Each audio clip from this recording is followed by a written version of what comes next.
Yeah, I did. Marie? Yeah. Did you go ahead and start coming up? Yeah, it says REC, but now when I did.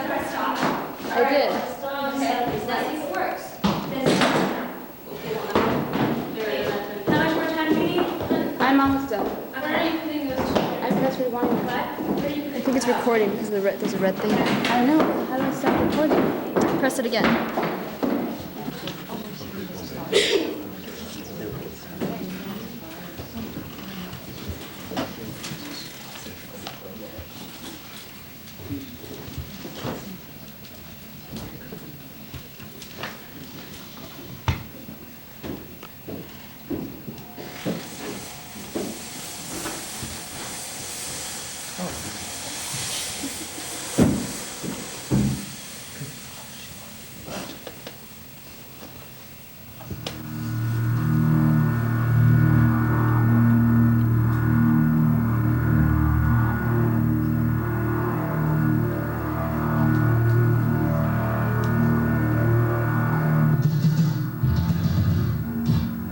In Troy there lies the scene. From isles of Greece, the princes, Orgulus, their high blood chafed, have from the port of Athens sent their ships, fraught with ministers and instruments of cruel war. 60 and 9 that bore their crowns regal, from the Athenian bay put forth toward Phrygia, and their vow is made to ransack Troy, within whose strong mures the ravished Helen, Menelaus' queen, with wanton Paris sleeps, and that's the world. Now expectation, tickling skittish spirits on one and other side, Trojan and Greek, sets all on hazard. And hither am I come, a prologue, armed, but not in confidence of author's pen or actor's voice, but suited in like condition as our argument to tell you, fair beholders, that our play leaps o'er the vaunted firstlings of those broils, beginning in the middle and starting thence away to what may be digested in a play. Like or find fault, do as your pleasures are, now good or bad, 'tis but the chance of war.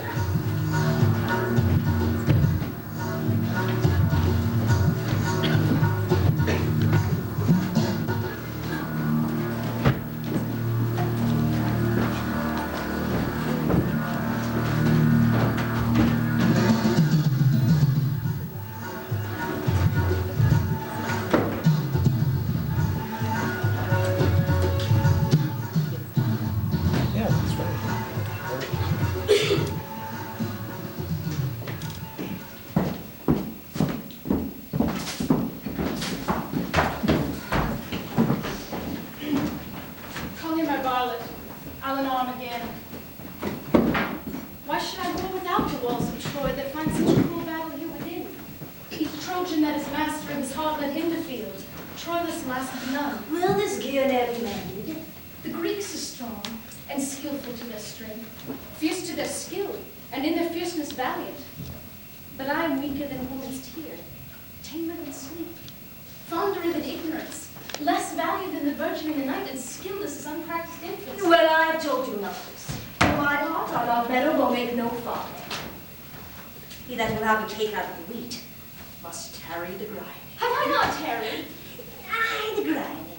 But you must tarry the bolting. Have I not tarried? Aye, to the bolting. But you must tarry the leavening. Still have I tarried. Aye, to the leavening. But he is yet to know what hereafter the kneading, the making of the cake, the heating of the oven, and the baking. Nay, you must stay the cooling too, or you may chance burn your lips. Patience herself would God says she be done less of blenchous sufferance than I do. And Priam's royal table where I sit, and when fair Cressida comes into my thoughts, so traitor, when she comes, when is she then? Well, she looked yesternight fairer than ever I saw her look, or any woman else. I was about to tell you, when my heart is wedged with a sigh would often rive in twain, I have, lest Hector my father should perceive me, buried his sigh and wrinkle of a smile. But sorrow that is couched in seeming gladness is like that mirth fate turns to sudden sadness. For my part, she is my kinswoman. I would not, as I term it, praise her, but I would somebody had heard her speak yesterday as I did. I do not dispraise your sister Cassandra's wit. Pandarus, I tell thee, Pandarus, when I do tell thee there my hopes lie drowned, reply not how many fathoms deep it lies drenched.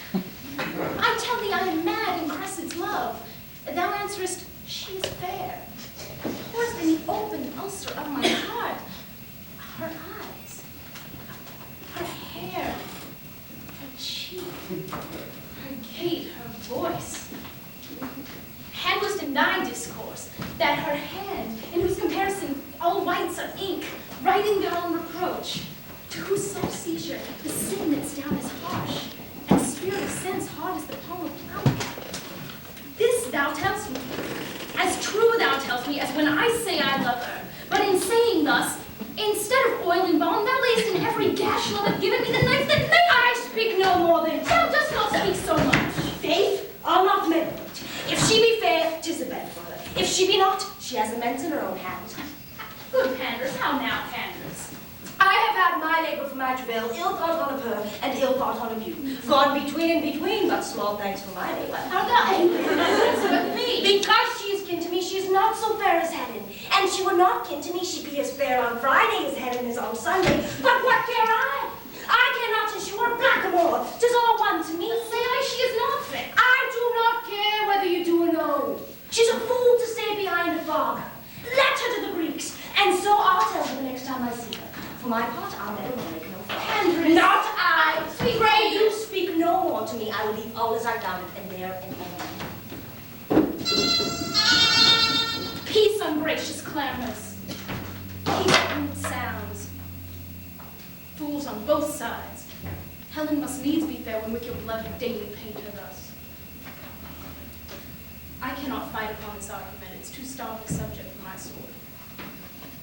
But Pandarus, gods, how you plague me. I cannot come to Cressid but by Pandar, and he's as tetchy to be wooed to woo as she is stubborn chaste against all suit. Tell me, Apollo, for thy Daphne's love, what Cressid is, what Pandar, and what we. Her bed is India, there she lies a pearl. Between our Ilion and where she resides, let it be called the wildly wandering flood, or self the merchant. And this sailing Pandar, our doubtful hope, our convoy and our bark.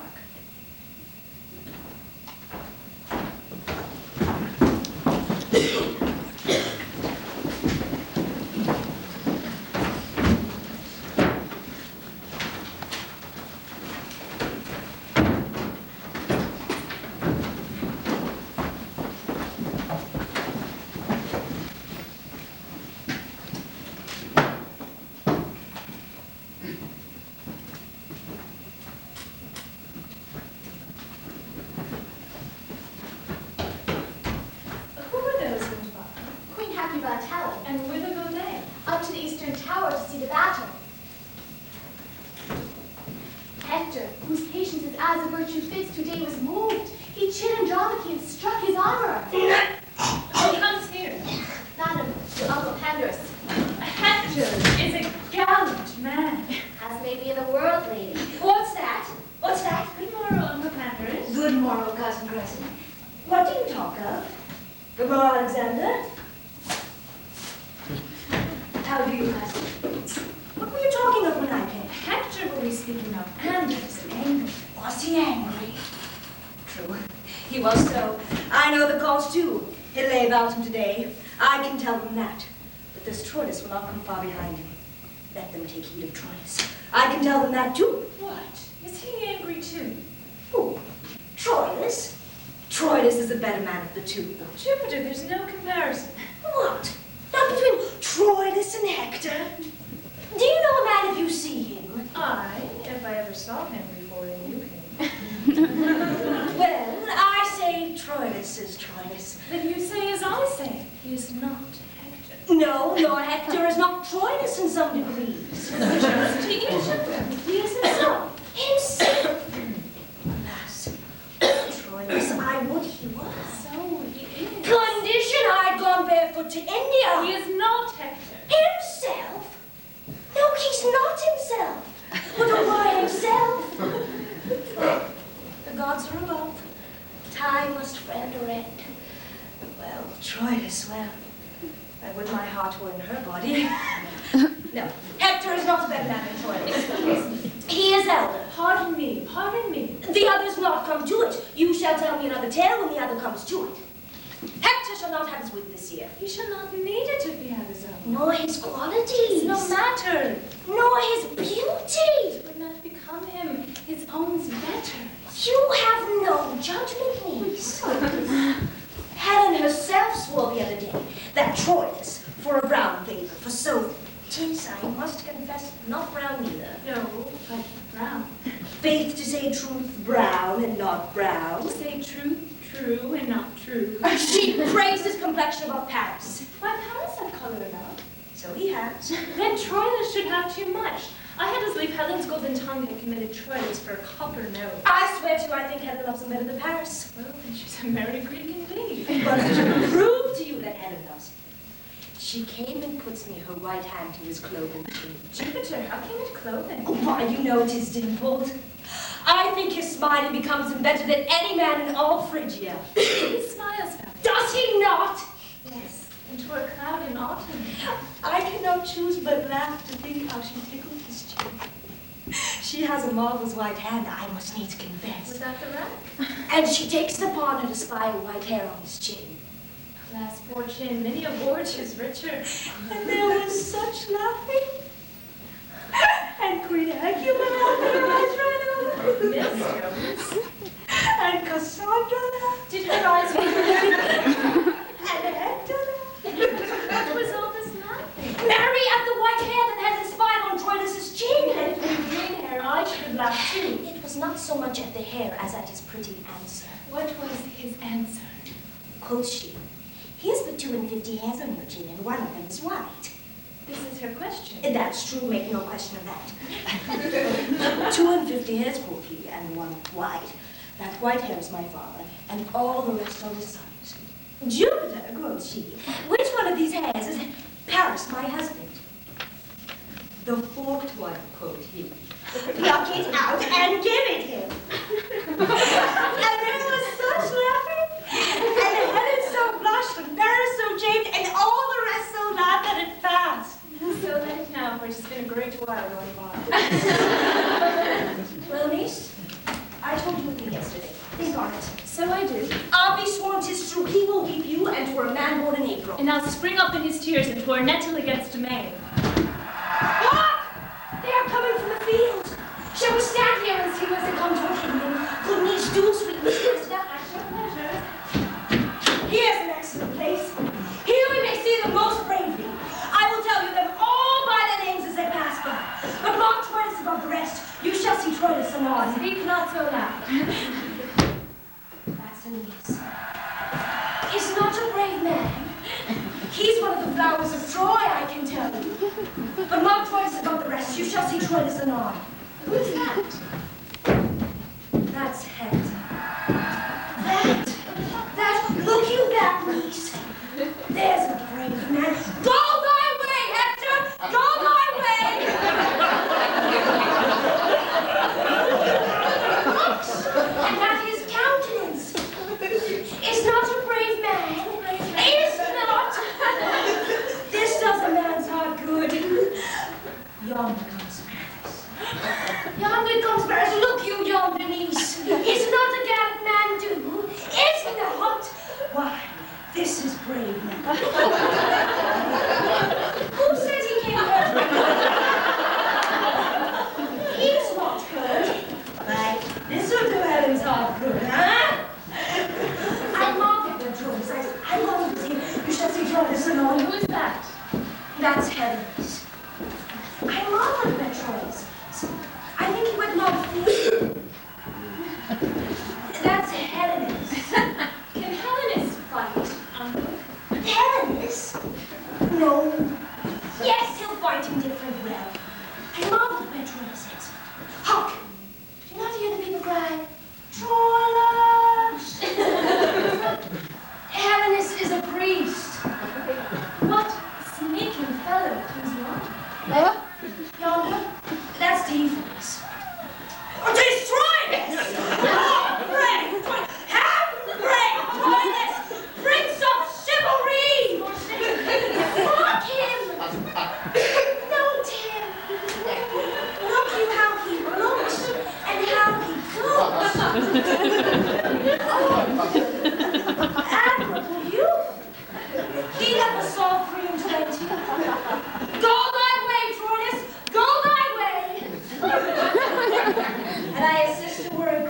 her daughter a goddess, he should have his choice.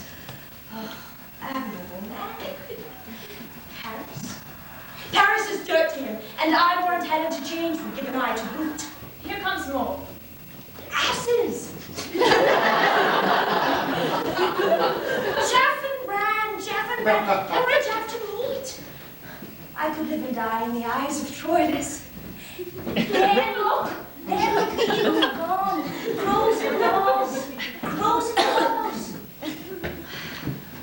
I'd rather be such a man as Troilus than Agamemnon in all Greece. There is amongst the Greeks Achilles, a better man than Troilus. Achilles. A trained man, a porter, a very camel.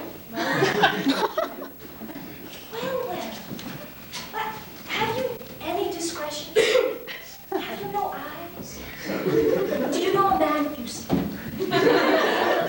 Is not birth, beauty, good looks, discourse, manhood, learning, gentleness, youth, liberality, and such like, the spice and salt that season a man? I, a minced man, and then to be baked with no date in the pie, for then his date is out. You are such a woman, a man knows not at what word you are. Upon my back to defend my belly, upon my wit to defend my wiles, my secrecy to defend my honesty, my mask to defend my beauty, and you to defend all these. And at all these wards I lied, 1,000 watches. Say one of your watches. Nay, I'll watch you for that, and that's one of the chiefest of them too. If I cannot ward what I would not have hit, I can watch you for telling how I took the blow. Unless it's well past hiding, and then it's past watching. You are such a lover. Sir! My lord will instantly speak with you. Where? At your own house, very unarmed. What tell I come? I knew he be not heard. Fare you well. Adieu, uncle. I will be with you, niece, by and by. To bring, uncle. I, a token from Troilus. By the same token, you are a bond. Words, vows, gifts, tears, and love's full sacrifice. He offers in another's enterprise. But more in Troilus 1,000-fold I see, than in the glass pander's praise. Yet hold I on. Women are angels, things won are done. Joy so lies in the doing, that she beloved knows not that knows not this. Men prize the thing ungained more than it is, that she was never yet that ever knew. Love got so sweet as when desire did see. Therefore, this maxim, out of love, I teach. Achievement is command. Ungained, beseech. Then though my heart's content firm love doth bear, nothing of that shall from mine eyes appear.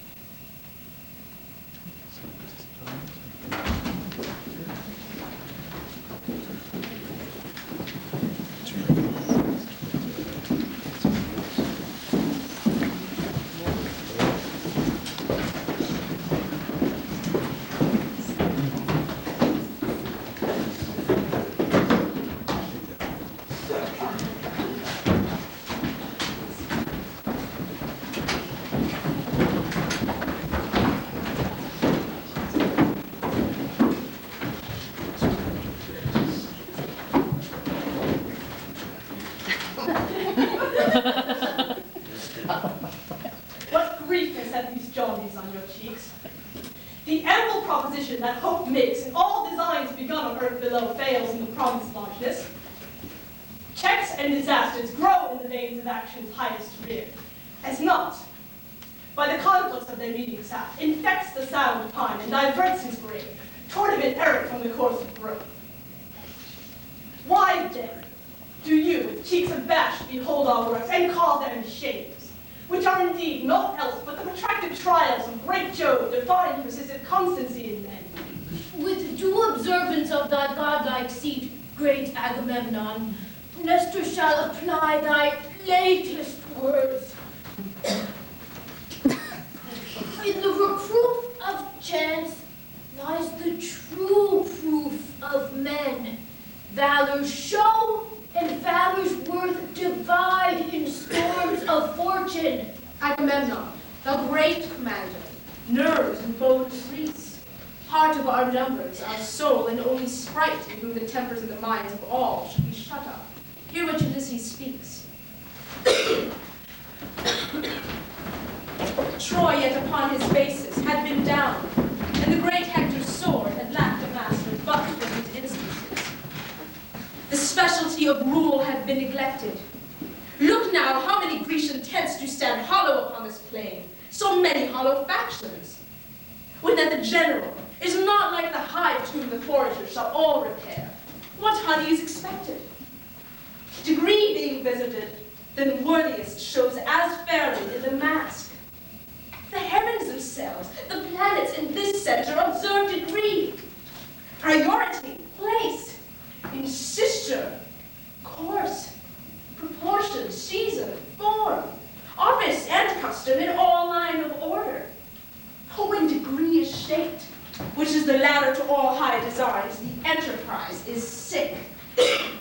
How could communities, degrees of schools, brotherhoods in cities, peaceful colors between dividable shores, the primogenity and due of birth, prerogative of age, crowns, scepters, laurels, but by degree stand in authentic place. Take but degree away, and tune that string and hark when discord follows. Each thing melts into mere repugnancy. The bounded waters should lift their bosoms higher than the shores and make a sop of all this solid globe. Strength should be the lord of imbecility, and the rude son should strike his father dead. Force should be in the right, or rather right and wrong, between whose endless jar justice resides, should lose their names, and so should justice too.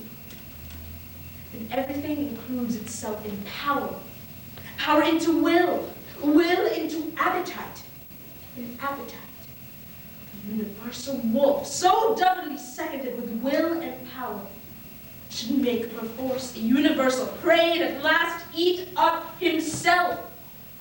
Great Agamemnon, this chaos, when degree is suffocate, follows the choking. And this neglection of degree it is that by haste goes backward, for the purpose it hath declined. 'Tis this fever that keeps Troy afoot, not her own sinews. To end a tale of length, Troy in our weakness stands, not in her strength. Most wisely hath Ulysses here discovered the fever whereof all our power is sick. The nature of the sickness found, Ulysses. What is the remedy? The great Achilles, whom opinion crowned the sinew and forehand of our host, having his ear full of his airy fame, grows dainty of his worth. In his tent lies mocking our designs. With him Troilus, upon a lazy bed, the lifelong day breaks scurril jests, and with ridiculous and awkward action, which slander he imitation calls, he pageants us. Sometime, great Agamemnon, thy topless deputation he puts on, and like a strutting player whose conceit lies in his hamstring, and doth think it rich to hear the wooden dialogue and the sound twixt his stretched footing and the scaffoldage, such to be pitied and o'errested seeming, he acts thy greatness. And when he speaks, 'tis like a chime amending. At this fusty stuff, the large Achilles, on his pressed bed lolling, from his deep chest laughs out a loud applause, cries, "Excellent! 'Tis Agamemnon right. Now play me Nestor. Play me Troilus, arming to answer in night alarm. Then, forsooth, the faint effects of age must be the scene of mirth. To cough and to spit, and when the palsy fumbling at his gorget, shake in and out the rivet.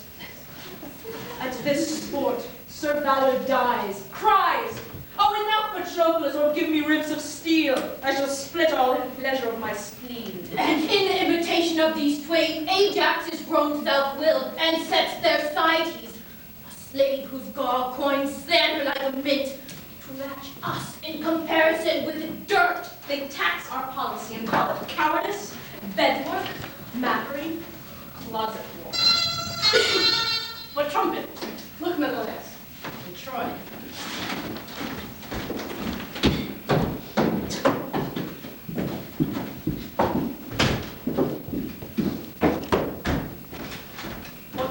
our tent?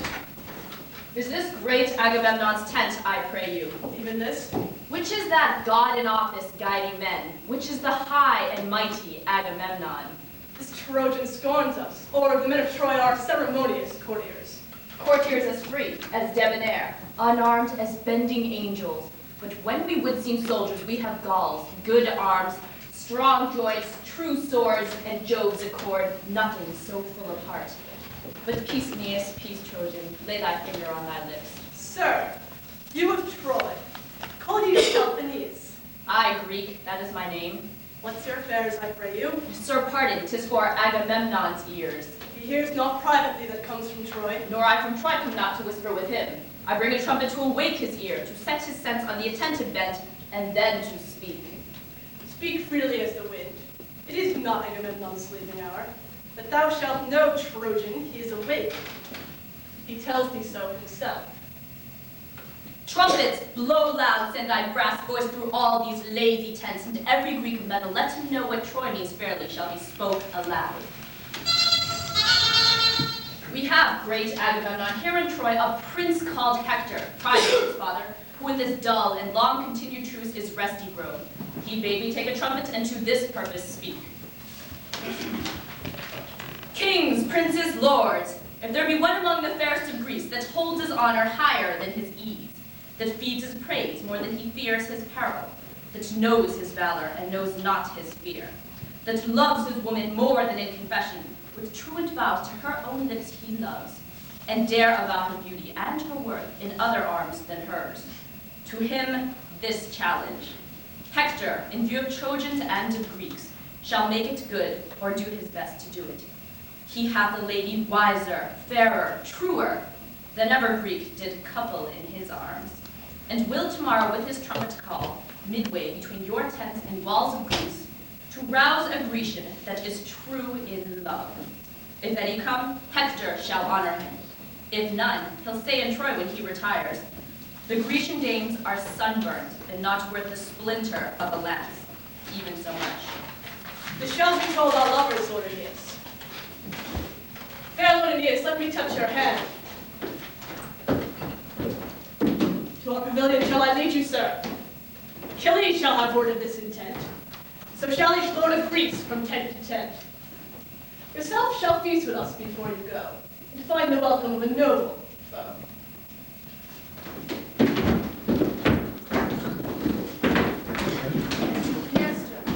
What says Ulysses? I have a young conception in my brain. Be my time to bring it to some shape. What is it? 'Tis this. Blunt wedges rive hard knots. The seated pride that hath to this maturity in rank Achilles must or now be cropped, or else shedding breed a nursery of like evil to overwhelm us all. Why, and how? This challenge that the gallant Hector sends, however it is spread in general name, relates in purpose only to Achilles. True, the purpose is perspicuous as grossness whose little sums come up. Wait until the answer. Thank you. Why, 'tis most meet.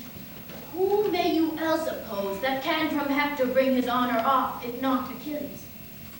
It is supposed he that meets Hector issues from our choice, and choice being a mutual act of all our souls, makes merit her election, and doth boil, as 'twere from forth us all, a man distilled out of our virtue. Therefore 'tis meet Achilles did not Hector. Let us, like merchants, first show foul wares, and think perchance they'll sell. If not, the luster of the better shall exceed by showing the worse first. Do not consent that ever Hector and Achilles meet, for both our honor and our shame in this are dogged with two strange followers. I see them not with my own eyes. What are they? Whatever glory our Achilles shares from Hector, were he not proud, we all should share with him. But he already is too insolent, and it were better parched in the Afric sun, and the salt scorn and pride of his eyes should escape Hector fair. You were foiled. Why then we did our fate of hewn crush and take of our best man? No. Let us make a lottery, and by device let blockish Ajax draw out the sword to fight with Hector. Among ourselves give him allowance for the better man, but let the physical great Myrmidon. If the dull braveless Ajax come safe off, we dress him up in voices. If not, go we under the pinion still that we have better men. But hit or miss, our life's project, the sense of shape assumes. Ajax employed, plucks down Achilles' wounds. Ulysses, now I begin to relish thy advice, and I will give a taste thereof forthwith to Agamemnon. Go we to him straight. Two curs shall tame the other. Pride alone must tar the mastiffs on, as 'twere their bone.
But the fool will not heed it, that he will do this. Oh, now, damn cry!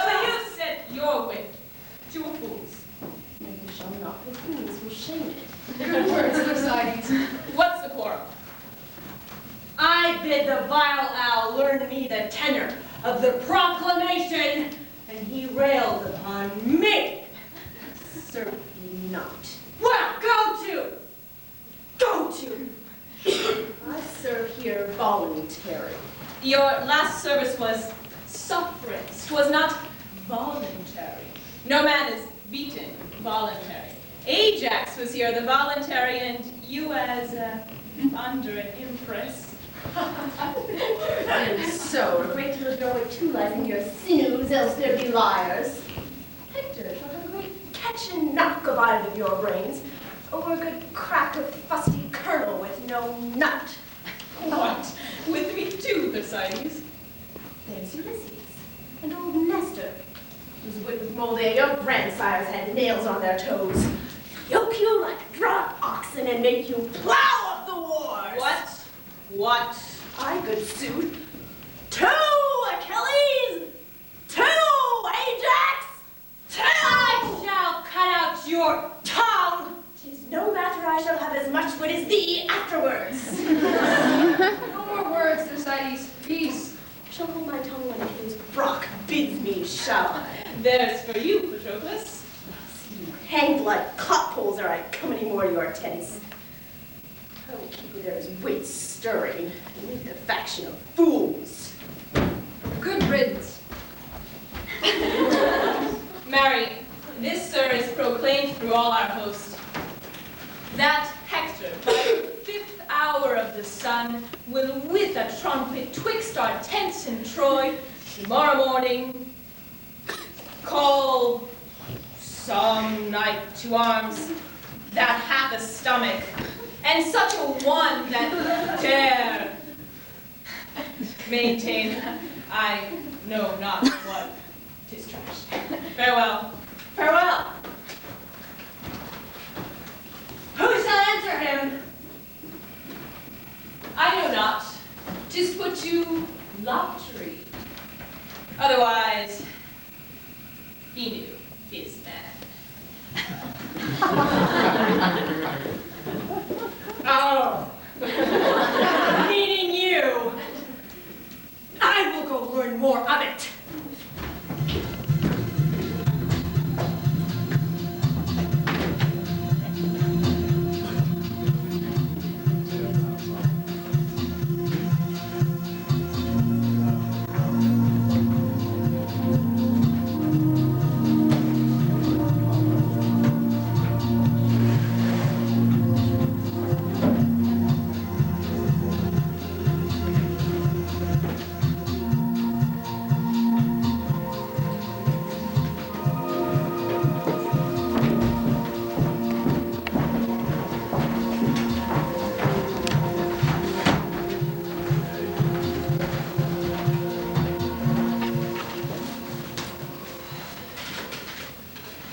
After so many hours, lives, speeches spent, thus once more says Nestor from the Greeks.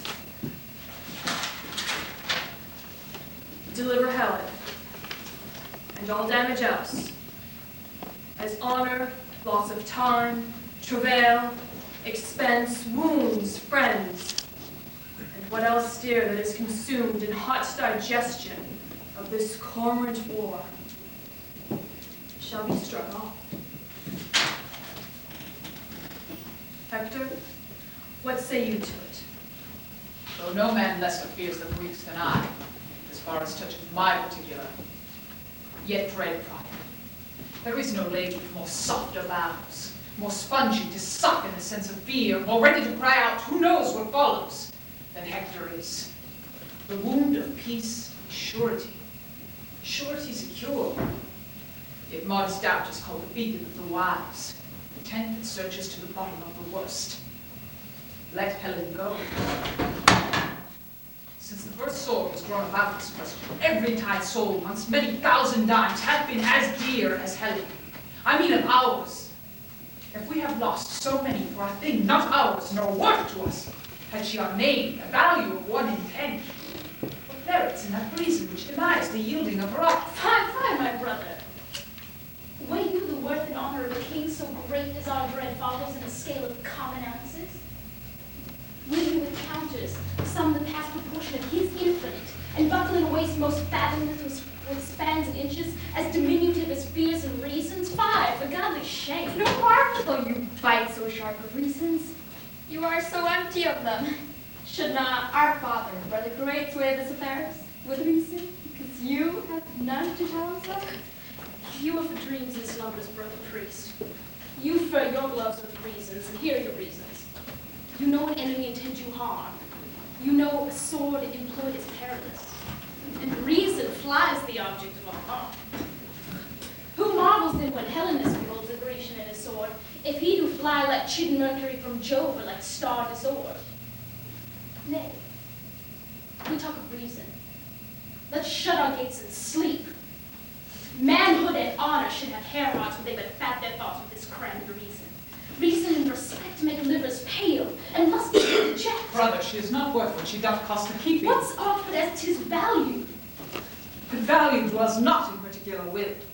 It holds his estimate and dignity, as well wherein 'tis precious of itself as in the prize. I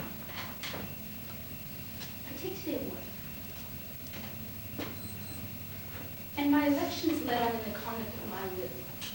My will enkindled by mine eyes is to traded pilots twixt the dangerous shores of human judgment. How may I avoid, though my will distaste what it elected the life I choose? There can be no evasion to blench from this and stand firm by honor. We turn not back the silks upon the merchant when we have soiled them, nor the remainder vines do we throw in unrespective sieve because now we are full. It was thought meet Paris should do some vengeance on the Greeks. Your breath with full consent bellied his sails. The sea and wind old Ramos took a truce and did him service. He touched the port's desire. He bore an old aunt who the Greeks held captive. He brought a Grecian queen, whose youth and freshness wrinkles Apollo's and makes stale the morning. Why keep we her? Greeks keep our aunt. Is she worth the keeping? She is a pearl, whose price hath launched above 1,000 ships and turned crowned kings into merchants. If you'll avouch 'twas wisdom Paris went, as you must needs, for you all cried, go, go. If you'll confess he brought home worthy prize, as you must needs, for you all clapped your hands and cried, inestimable. Why then do you now the issue of your proper wisdom's rate into a thing that never fortune did? Beggar the estimation which you prized higher than sea and land. That most base. Thieves unworthy of a thing so stolen, that them in their country did them that disgrace we fear to warrant in our native place. Cry, Trojans, cry! What noise? What shriek is this? Some mad sister. Cry! Do you know her voice? Cry, Trojans, cry! Lend me 10,000 eyes, and I will fill them with prophetic tears. Peace, sister, peace. Virgins and boys, mid-age and wrinkled eld, soft infancy that nothing counts but cry. Add to my clamors. Let us pay betimes a moiety of that mass of moan to come. Cry, Trojans, cry! Practice your eyes with tears. Troy must not be, nor goodly Ilium's town. Firebrand brother Paris burns us all. Cry, Trojans, cry. A Helen and a woe. Cry, cry. Troy burns, or else let Helen go.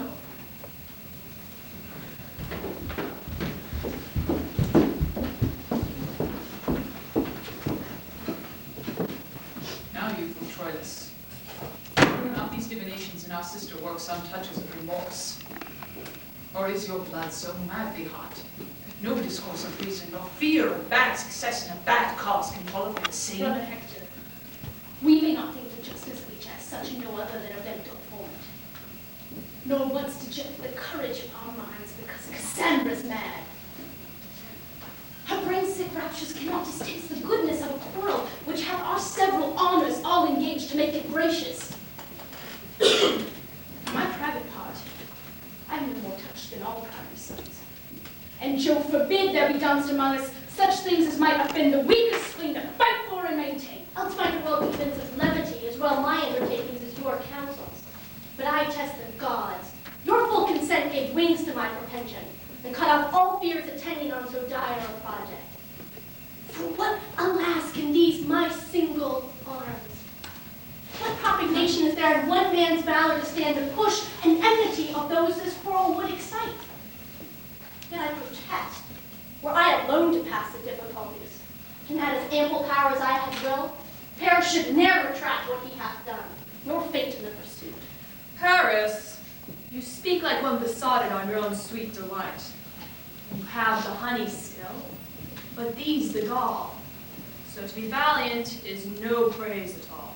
Sir, I propose not merely for myself the pleasure such a beauty brings with it, but I would have the soil of her fair rape wiped off an honorable keep from her. What treason were to the ransacked queen, disgrace to your great worths, and shame to me, now to deliver her possession up on terms of base compulsion?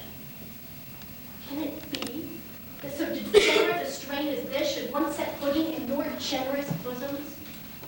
There is not the meanest spirit in our party without a heart to dare or a sword to draw where Helen is defended, nor none so noble whose life were ill bestowed, or death unfeigned where Helen is the subject. Then I say, well may we fight for her whom we know well. The world's large spaces cannot parallel. Paris and Troilus, you have both said well, and on the cause in question at hand have closed. But superficially, not unlike young men who Aristotle thought unfit to your moral philosophy. The reasons you do allege do more conduce to the hot passions of distempered blood than to make up a free determination twixt right and wrong. Nature craves all dues be rendered to their owners.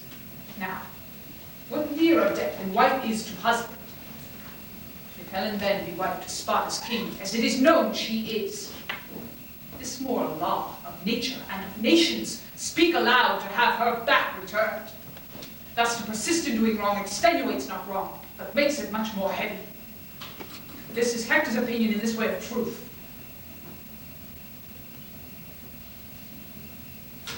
Yet nevertheless, my sprightly brethren, I repent to you to keep Helen still, for it is a cause which hath no mean dependence upon our joint and several dignities.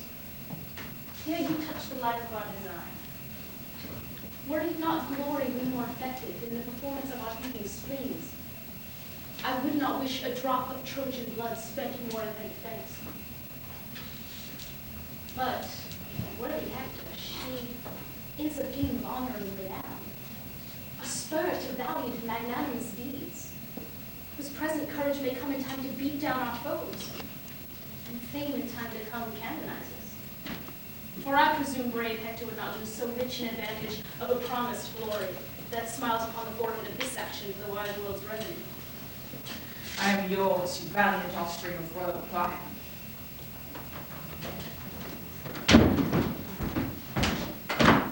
I have a roisting challenge sent to the dull and factious nobles of the Greeks, will strike amazement to their drowsy spirits. I must advertise their great general slept while stimulation in the army crept. This, I presume, will wake them.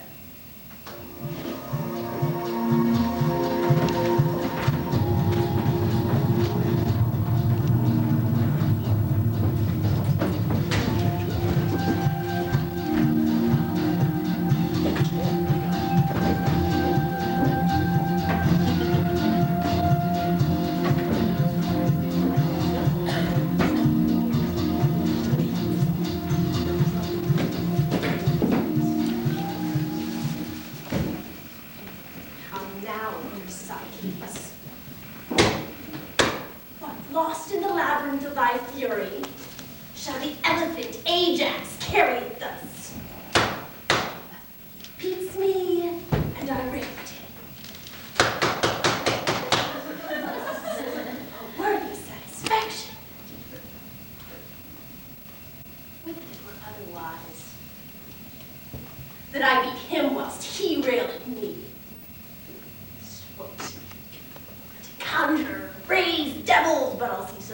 my spiteful execrations. Then there's Achilles, a rare engineer. Try not to take him till he's too undermined. The walls will stand till they fall of themselves.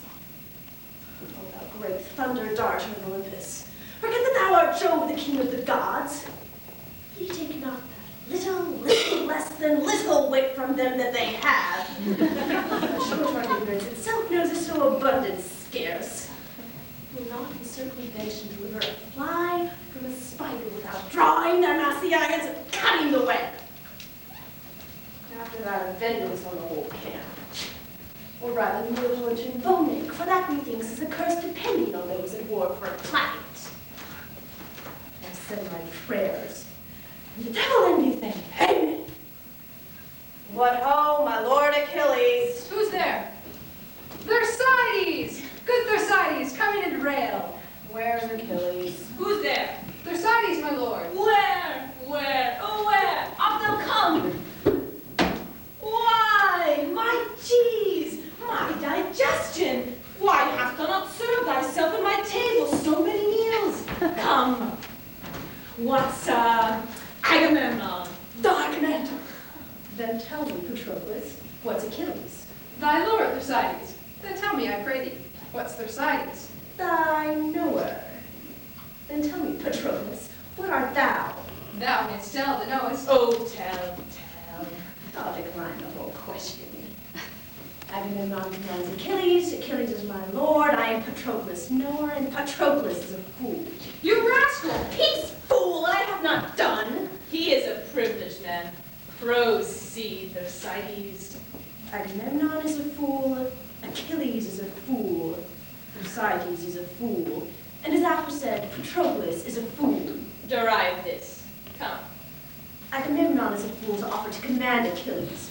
Achilles is a fool to be commanded of Agamemnon. Thersites is a fool to serve such a fool, and Patroclus is a fool positive. Why am I a fool? Make that demand of thy creator. It suffices me that thou art. Look, who comes here? Patroclus, I'll speak with nobody. Come in with me, Thersites. There's such patchery, such juggling, such knavery. All the argument is a whore and a cuckold. A good quarrel to draw emulous factions and bleed to death upon. Not a dry circle on the whole subject, and war and lechery confound all. If you say we do think him overproud and underhonest, in self-assumption greater than in the note of judgment, and worthier than himself, here tend the savage strangeness he puts on. Tell him so. I shall, and bring his answer presently.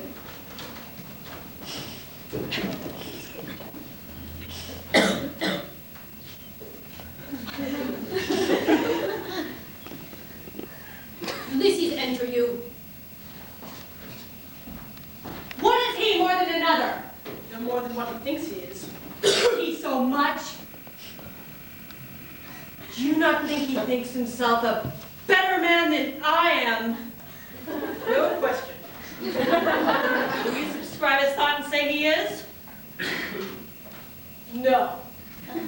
Noble Ajax, you are as strong, as valiant, as wise. No less noble, much more gentle, and altogether more tractable. Why should a man be proud?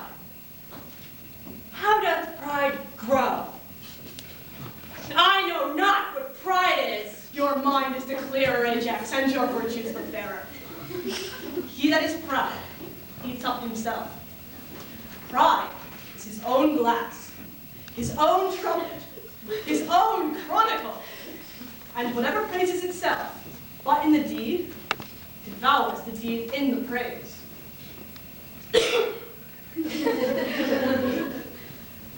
I do hate a proud man as I hate the engendering of toads. Yet he loves himself. Is it not strange? Achilles will not reveal tomorrow. What's his excuse? He doth rely on none, but carries on the stream of his dispose without observance or respect of any, and will peculiar in self-admission. Why will he not, upon our fair request, attend to his person and share the ale with us? Things small as nothing for request's sake only. He makes it important. What should I say? He is so flaky proud. The death tokens of it cry no recovery. You must prepare to fight with that Achilles. Why, 'tis this naming of him does him harm. Here's a man.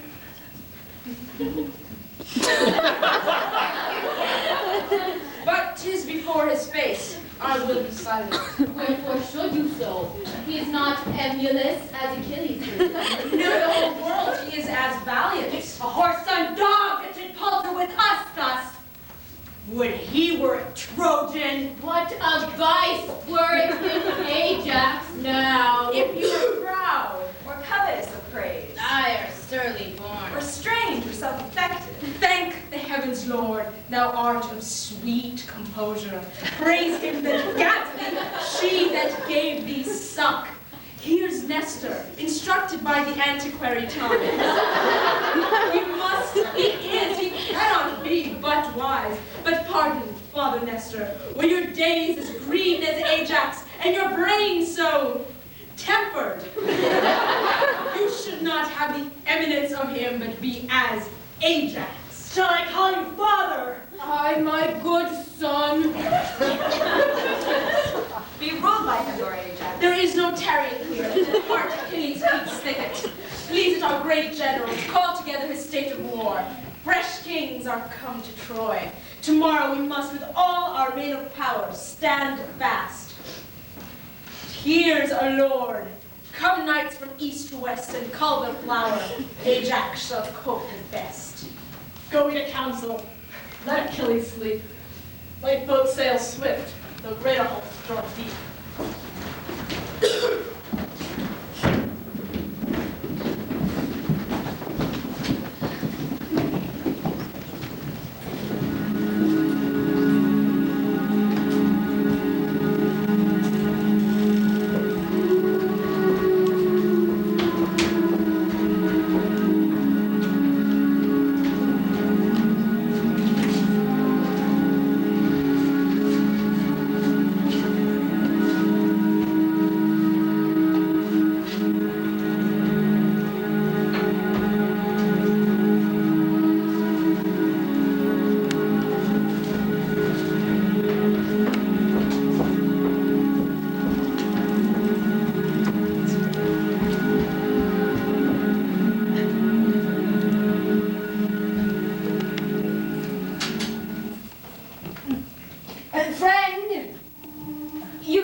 Complimental assault upon him for my business speeds.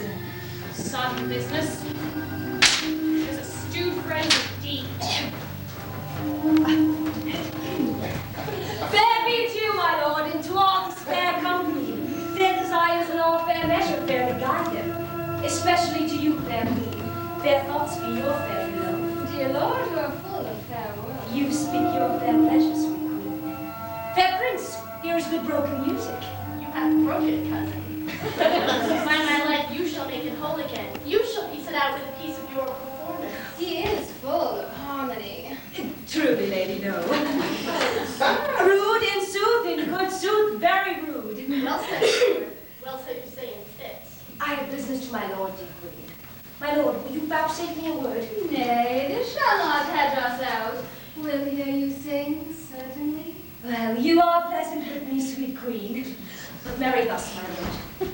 My dear lord and most esteemed friend, your brother Troilus. My lord Pandarus, honey sweet lord. Go to, sweet queen, go to! Commence me something most affectionately to you. You shall not barb us out of our melody. If you do, our melancholy upon your head. Sweet queen! Sweet queen, not a sweet queen in faith. And to make a sweet lady sad is a sour offense. Nay, that shall not serve your turn, that shall it not. In truth, la, nay, I cannot for such words, no, no. And he desires you, that if the king call for him at supper, you'll make his excuse. My lord Pandarus. What says my sweet queen? What says my very sweet queen? What exploits in hand? Where's Subsy tonight? Nay, but my lord. What says my sweet queen? My cousin will fall out with you. You must not throw away subs. I'll lay my life with my disposer Cressida.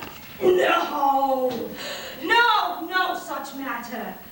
You are wide. Your disposer's sick. I may succeed. Good my lord. Why should you say Cressida? Your disposer's sick. I spy. You spy. What do you spy? Come, give me an instrument. Now, sweet queen. Why, this is kindly done. My niece is horribly in love with the thing you have, sweet queen. Then she shall have it, my lord, if it be not my lord Paris. He? No, she'll have none of him. They two are twain. Falling in after falling out may make them three. Come, I'll hear no more of this. I'll sing you a song. Aye, prithee now. By my troth, sweet lord, thou hast fought before. Aye, you may. You may. Let thy song be love. This love will undo us all. Oh, Cupid. Cupid. Love! That it shall in vain. Love, love, nothing but love. In control to begin so. Love, love, nothing but love, but still love still more. For all love's bow shoots buck and doe, the shaft confounds, not that it wounds, but tickles still the sore. These lovers cry, oh ho, they die, yet that which seems the wound to kill doth turn, oh ho, to ha, ha, he, so die love still. Oh ho, a while for ha, ha, he, oh ho, groans out for ha, ha, he, hey ho. Love and faith to the very tip of the nose. He used nothing but doves, love, and that breeds hot blood. And hot blood begets hot thoughts, and hot thoughts beget hot deeds, and hot deeds is love. Is this the generation of love? Hot blood, hot thoughts, and hot deeds. Why, they are vipers. Is love a generation of vipers? Sweet lord, who interfered today? Hector, Deiphobus, Antenor, Helenus, all the gallantry of Troy. I would fain have armed today, but my mail would not have it so. How came my brother Troilus went not? Well, he hangs the lip at something. You know all about manners. Not I, honey, sweet queen. I long to hear how they spent it. You'll remember your brother's excuse. To a hair. Farewell, sweet queen. Commend me to your lease. I will, sweet queen.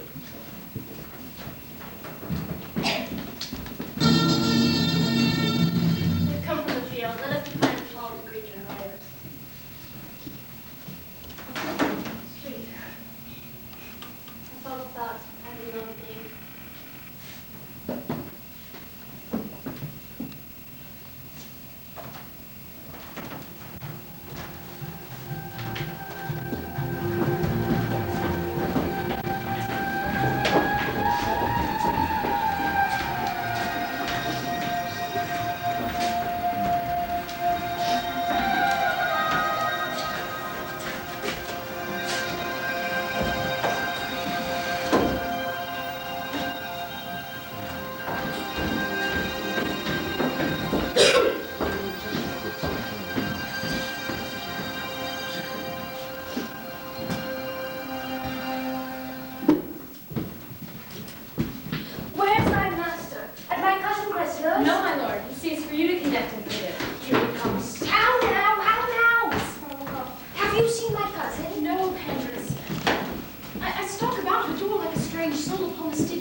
hostage. Oh, be thou my cherub, and give me swift transportance to those fields where I may wallow in the lily beds proposed for the deserver. Gentle King, from Cupid's shoulders, pluck his painted wings and fly with me to Cressida. Walk here in the orchard. I'll bring her straight.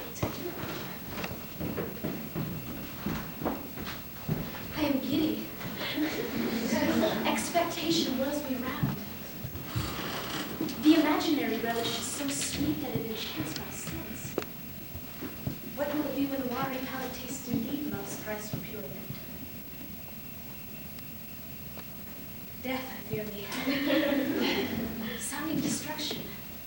Or some joy too fine, too subtle, potent, too sharp and sweetless for the capacity of my human powers. I fear it much.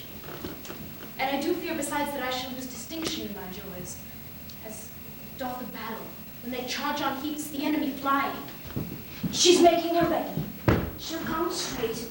You must be witty now. She does so blush and fetches her wings so short as if she were afraid with the spirit. Oh, fetch her. It is the prettiest thing. She fetches her breath as short as a new tapen sparrow. Even such a passion doth influence my bosom. My heart beats thicker than a feverous pulse, and my powers do all their bestowing lose like vassalage, unawares encountering the eye of majesty. Come, come. What needs you blush?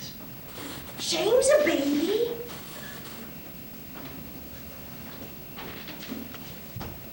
Here she is now. Swear now the oath to her that you have sworn to me. What are you gone again? You must be watched ere you are tamed, must you? Come your ways, come your ways. And you draw back what will put you in the bills. Why do you not speak to her? Come, drop a skirt. Let's see your picture. Alas the day. How loath you are to offend daylight. And to dark you'd close sooner. So, rub on and kiss the mistress.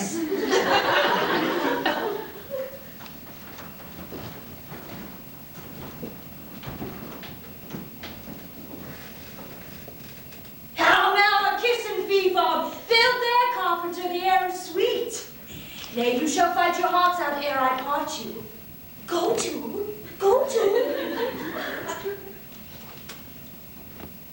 You bereft me of all words. Words pay no debts. And she'll bereave you of the deeds too if she call your activity in question. Come in. Come in. I'll go get a fire. Will you walk in, my lord? Oh, Krista. How often have I wished me thus? Wished, my lord. The gods grant. Oh, my lord. Will she they grant? What makes this pretty abruption? What too curious drag espies my sweet lady in the fountain of our love? More dregs than water, if my fears have eyes. These make devils of cherubims, they never see truly. Blind fear that seeing reason leads finds safer footing than blind reason stumbling without a fear. To fear the worst oft cures the worst. Let my lady apprehend no fear. In all Cupid's pageant there is presented no monster. No, nothing monstrous neither. Nothing but our undertakings. When we vow to leap seas, live in fire, eat rocks, tame tigers, thinking it harder for our mistress to impose imposition enough and at last undergo any difficulty. This is the monstrosity of love.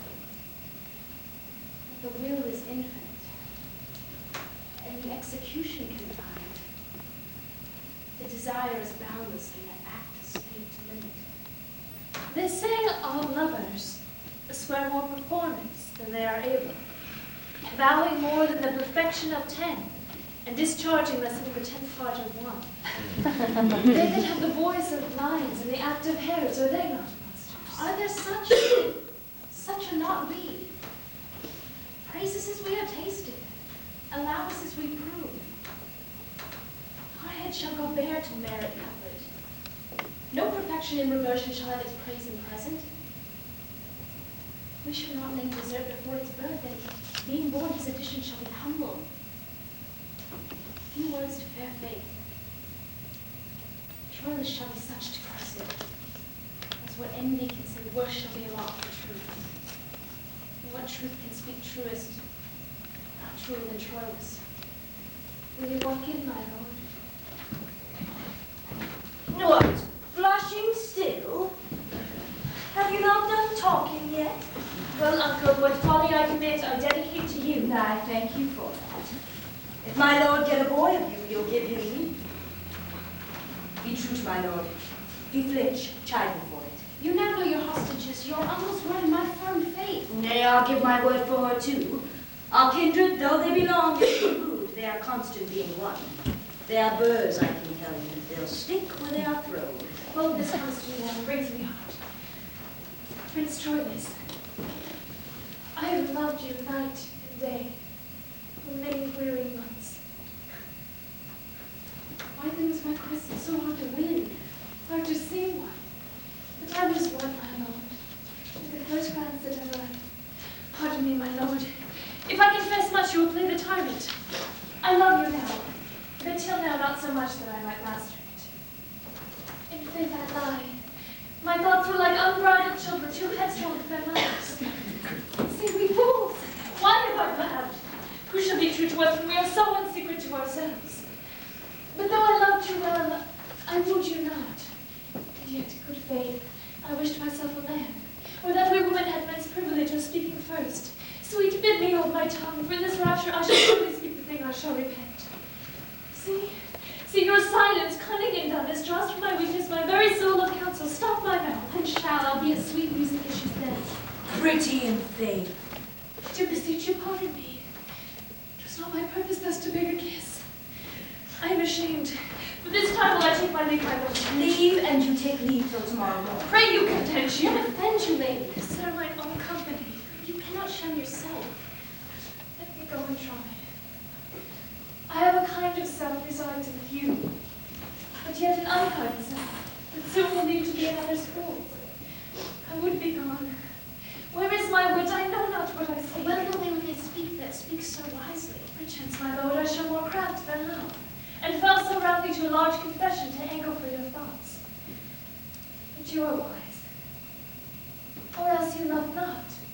For to be wise in love exceeds men's might that dwells in God's above. That I thought it could be in woman. As if it can or will presume in you. To feed for aye her land in flames of love. To keep her constancy in plight and youth outliving beauty's outward. A mind that doth renew swifter than blood decays.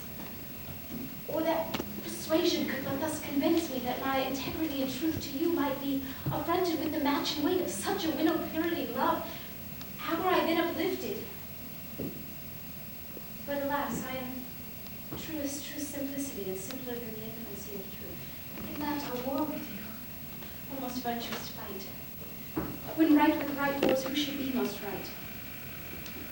True swains in love shall in the world to come approve their truth by Troilus. When their rhymes full of oath, bid compare what similes, truth tired with iteration, as true as steel, as plantage to the moon, sun to day, as turtle to her mate, as iron to adamant, as earth to the center.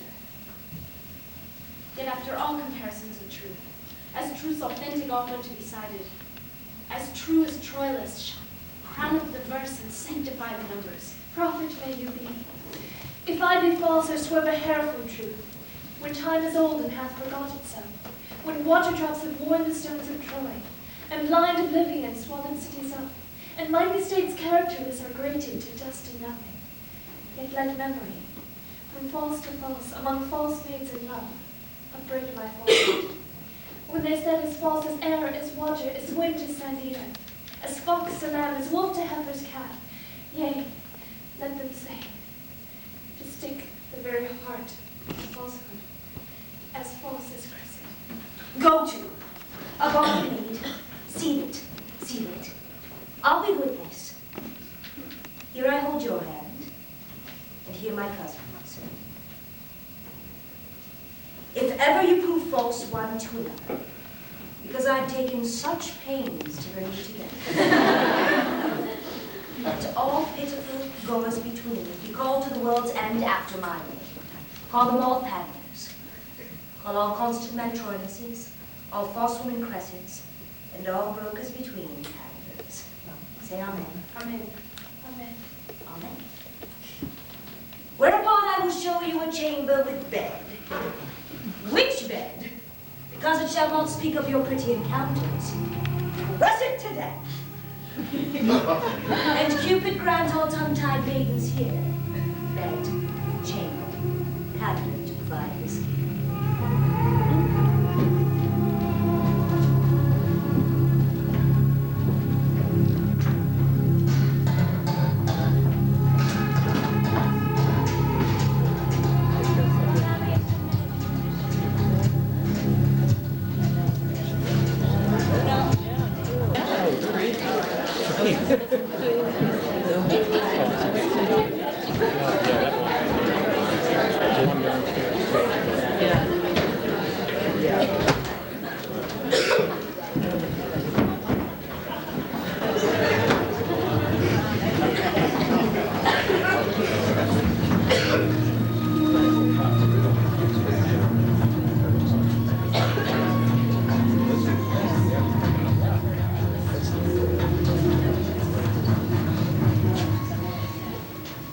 Now, princes, for the service I have done, the advantage of the time prompts me alone to call for recompense.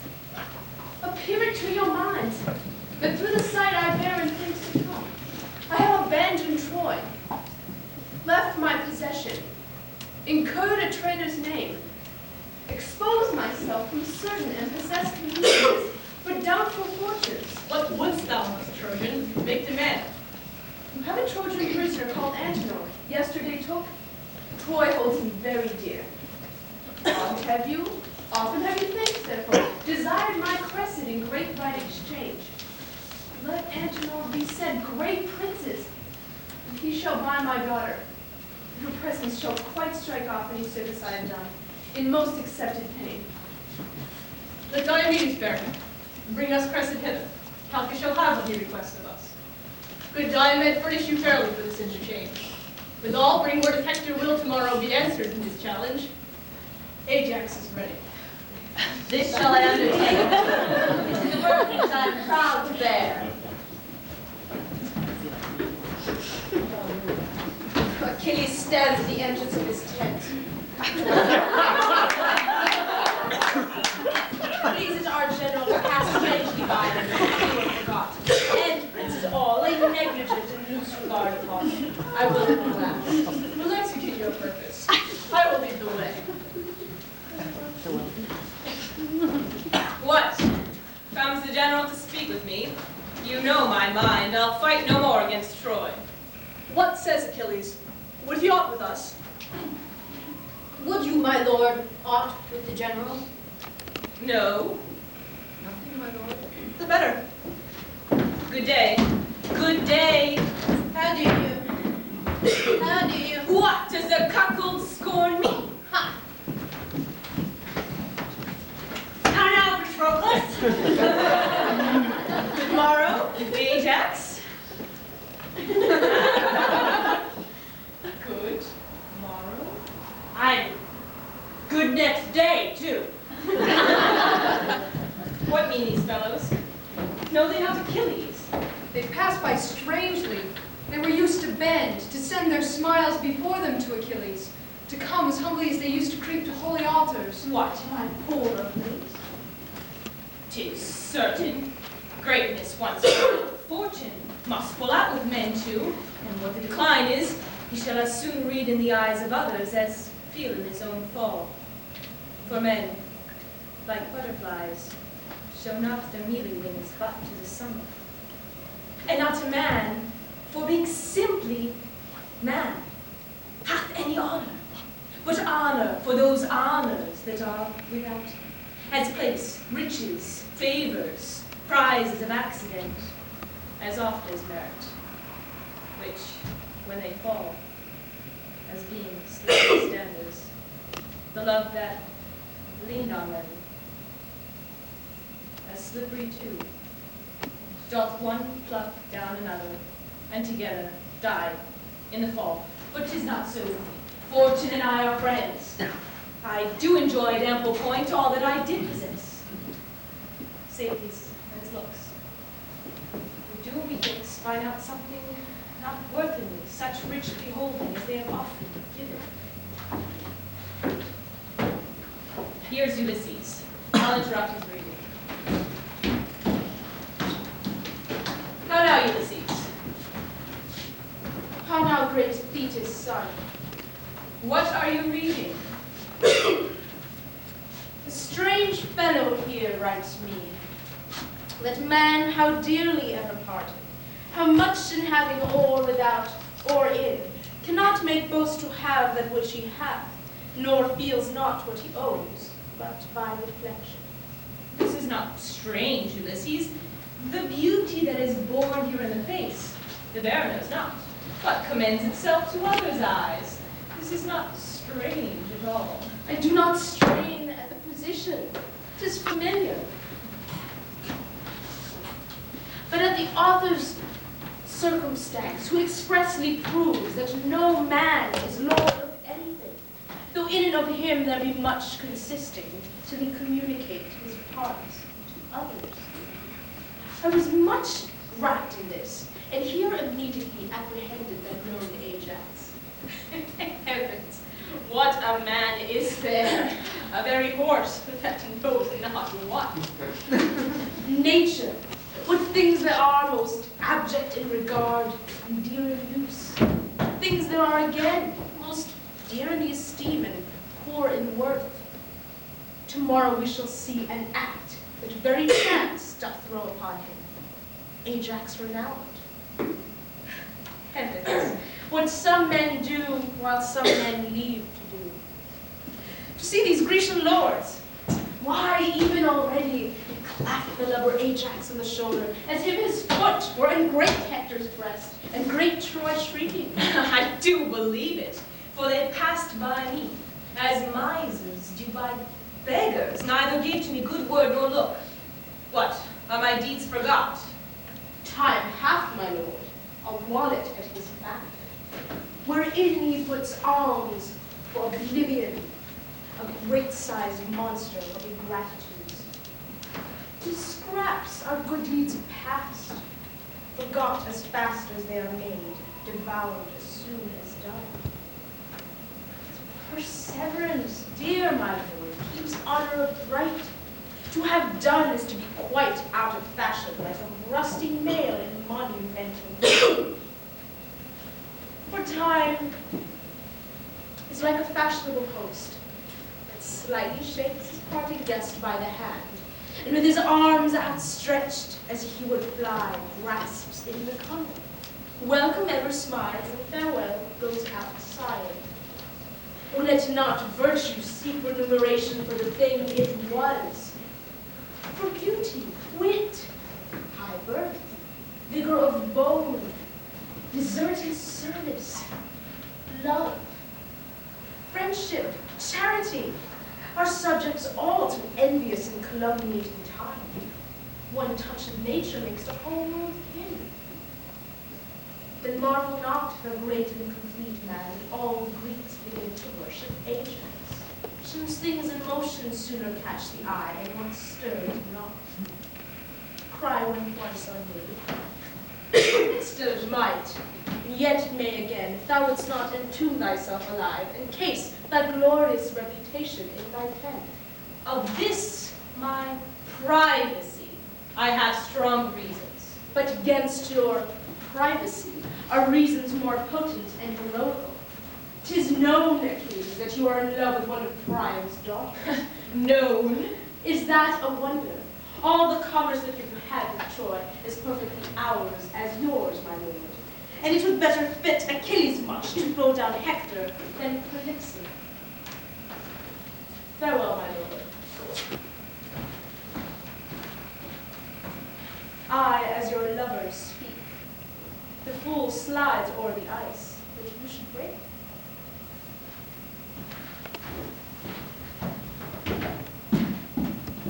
To this effect, Achilles, have I moved you. A woman impudent and man-grown is not more loath than an effeminate man in time of action. I stand condemned for this.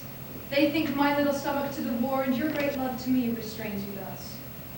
Sweet, rouse yourself, and the weak wanton Cupid shall from your neck unloose his amorous fold, and like a dewdrop from the lion's mane be shook to air. Shall Ajax fight with Hector?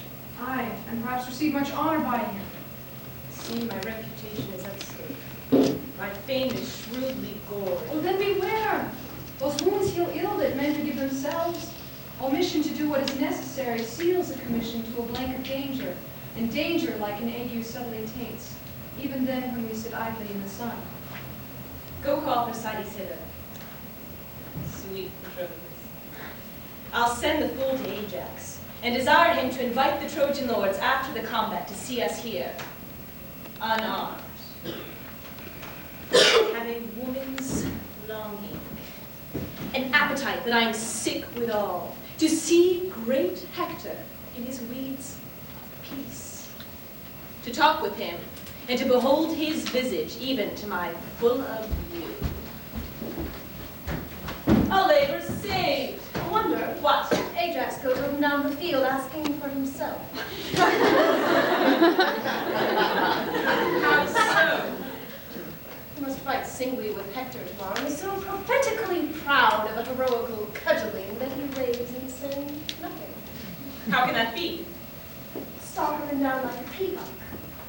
Stride and stand. Strikes his lip with a politic regard, as if to say, there were a witch in this head, and what of it? Lies as coldly in his fire and flint, it will not show without knocking. The man's undone forever. Hector break not his neck in the combat, he'll break it himself in the vain war. That's not me. I said, good morrow, Ajax. And he said, good morrow, Agamemnon. What think you of this man who takes me for the general? This criminal landfish, languageless, a monster, a plague of opinion. Thou must be my ambassador to him, Thersites. Who? An answer nobody. He professes not chemistry. Speaking is for beggars. He'll wear his tongue in his arms.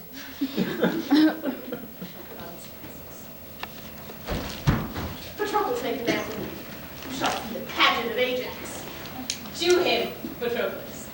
Tell him I come, desire the valiant Ajax, to invite the valiant to come unarmed to my tent, and to procure safe conduct for his person of the magnanimous and most illustrious 6 or 7 times honored Captain General of the Grecian army, Agamemnon, etc. Do this.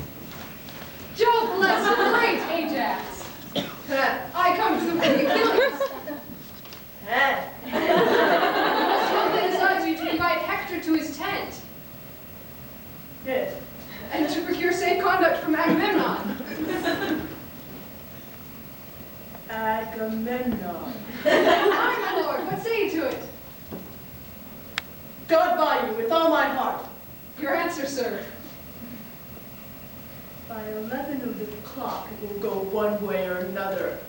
Howsoever, he shall pay for me ere he has me. Your answer, sir. In faith, with all my heart. But he is not in his tune, is he? No, it was out of tune thus. What musically in his brain when Hector knocks it out? None, I'm sure, unless the fiddler upon him gets his sinews to make cat rings on. Come, thou shalt bear another to the street. Let me bear another to his horse, for I'm sure that's the more capable creature. My mind is troubled. like a fountain stirred, and I myself see not the bottom of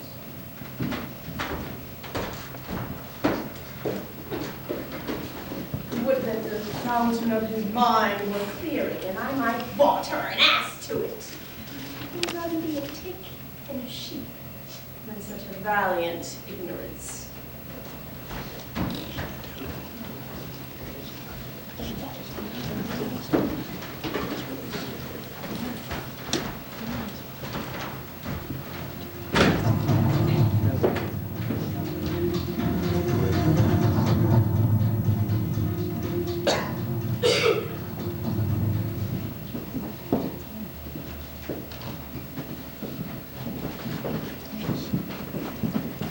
See ho! Who's there? It is the Lord Aeneas. Is the prince there in person? Ha ha ha! Had I so good occasion to lie long with you, Prince Paris, nothing but heavenly business should rob my bedmate of my company. That's my mind too. Wow, Lord Aeneas. Valiant Greek, Aeneas, take his hand. Witness the process of your speech wherein you told how a whole weekend days bear Diomed and haunt you in the field. We know each other well. We do, and long to know each other worse. What news, Lord? So early. I was sent for to the king, but why, I know not. His purpose needs you. 'Twas to bring this Greek to Calchas' house, and there to render him the intrigued Antenor, the fair Cressida. Let's have your company, or if you please, hasten there before us. You constantly believe, call to God a certain knowledge. My brother Troilus lodges there tonight. Rouse him. Give him full note of our approach and the whole quality wherefore. I fear we shall be most unwelcome. That I assure you. Troilus had rather Troy been born to Greece than Cressida born from Troy. There is no help. The bitter disposition of our time will have it so. Onward. We'll follow you. We borrow off.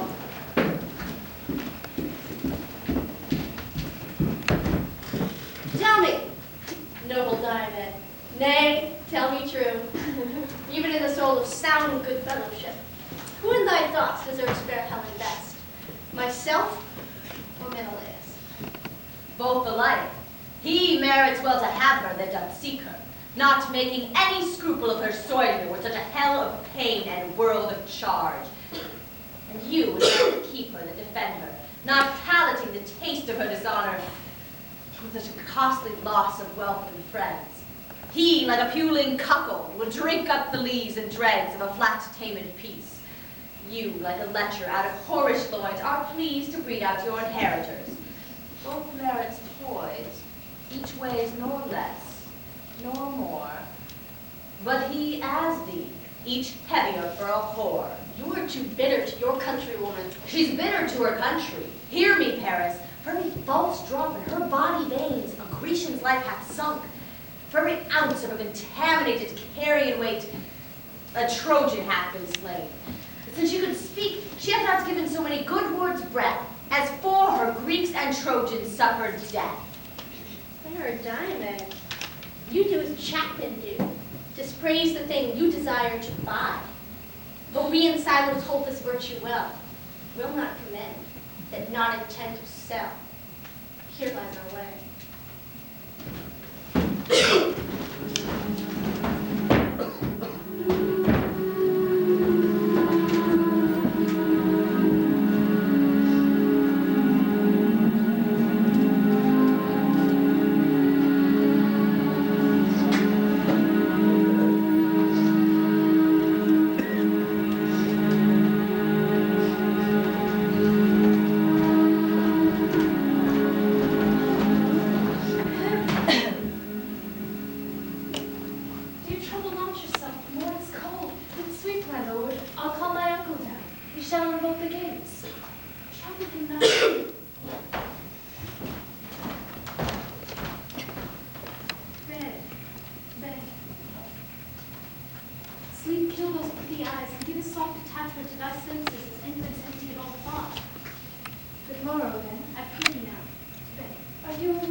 as tediously as held, and flies the grass of love with wings more momentary certain thought. You catch cold and curse me.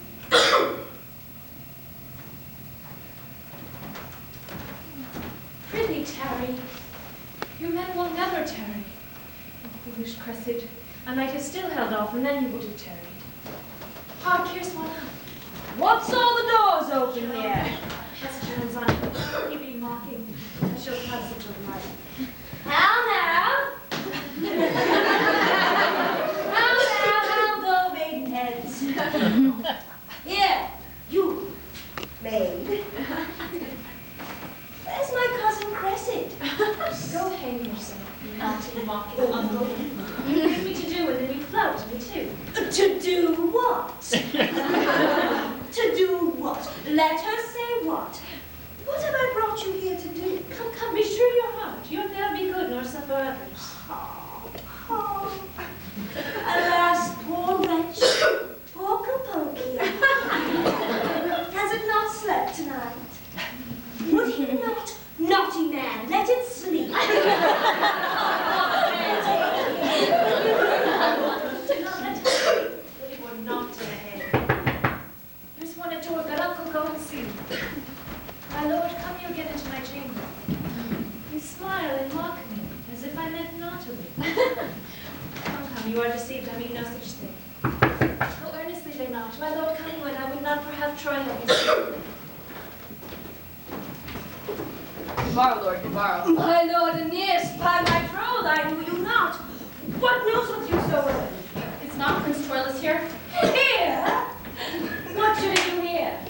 My lord, do not deny that doth import much to speak with me. Is he here, say you? This is the first I hear of it. What should he do here? But for my part, I'll be sworn I came in late. Whoa, nay then, come, come, you'll do him wrong ere you are ware. Do not you know of him, but yet go fetch him thither. Go. How now, what's the matter?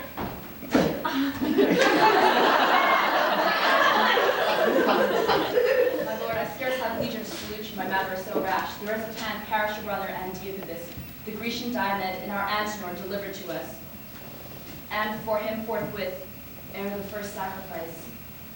Within this hour, we must give up to Diomedes' hand the Lady Cressida.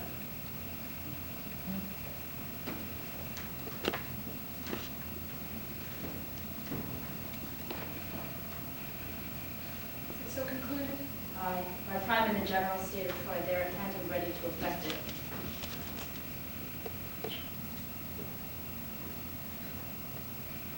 How my achievements mock me. I will go meet them.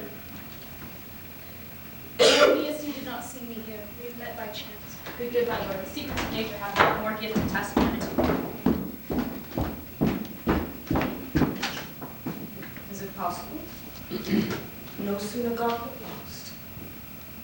They will take Antenor. The poor prince would go mad.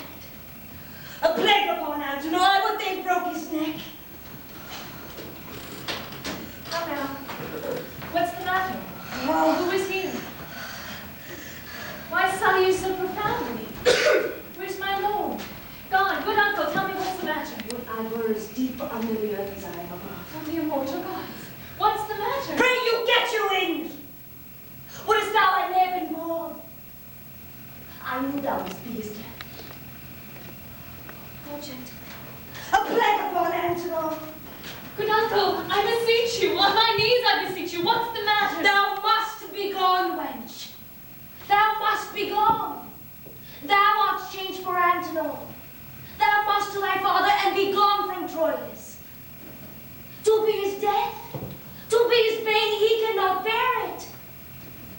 I will not go. Thou must. I will not, uncle. I have forgot my father. I know no touch of consanguinity. No kin, no love, no blood, no soul so near to me as this sweet Troilus.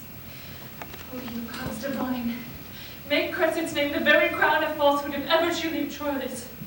Time, force, and death, do to this body what extremes you can. But the strong base and building of my love is as the very center of the earth, drawing all things to it. I will go in and Do. Tear my bright hair. Scratch my praised cheeks. Crack my clear voice with sobs.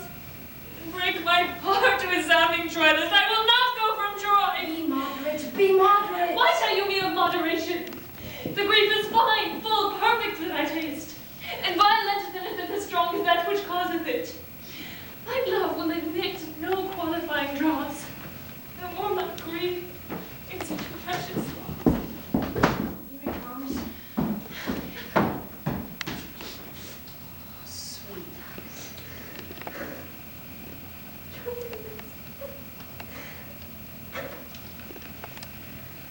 A pair of spectacles are here. Let me embrace too.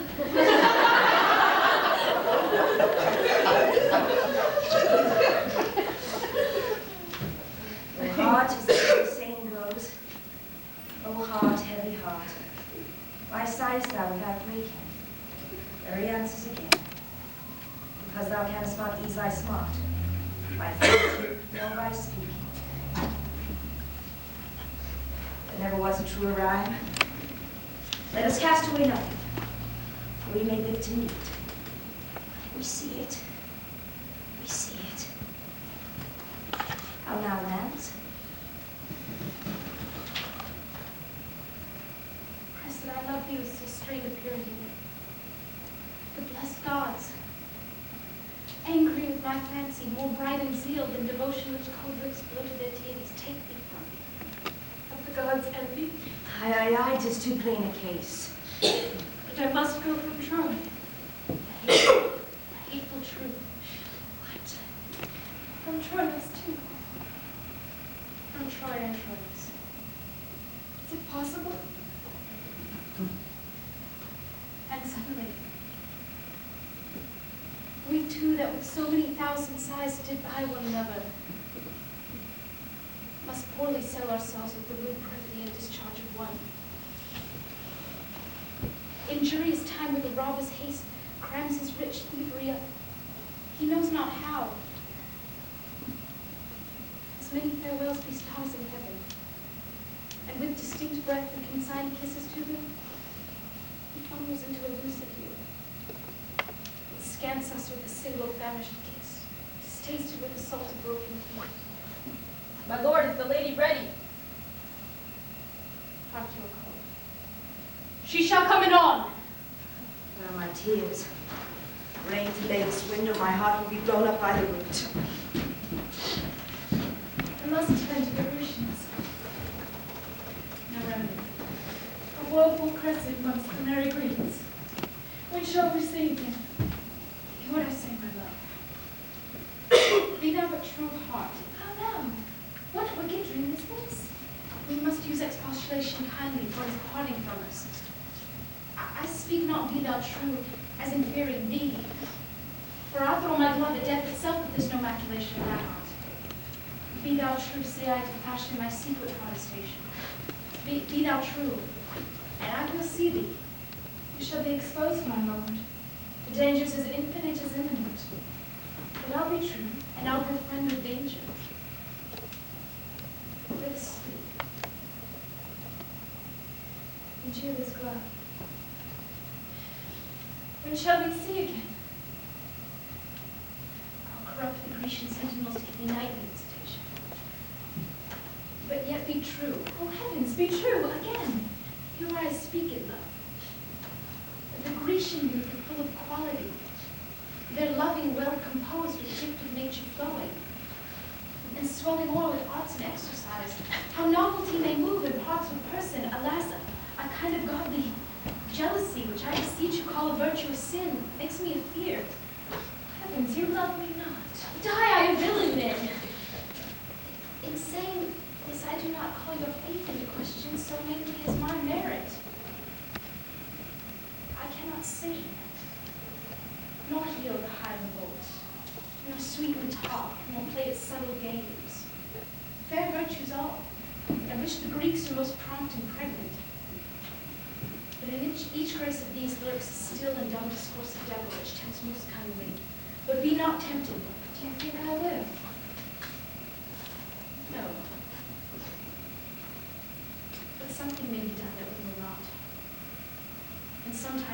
we are a devil to ourselves, when we tempt the frailty of our powers, presuming on unchangeable potency. Nay, good my lord. Come, kiss on his palm. Brother Troilus! Good brother, come you thither, and bring Aeneas and the Grecian with you. My lord, will you be true? Who I? It is my vice, my fault. While some fished with craft for great opinion, I with great truth catch mere simplicity. While some with cunning killed their copper crowns, with truth and plainness do I wear mine bare. Fear not my truth, the moral of my wit is plain and true, and that's all much.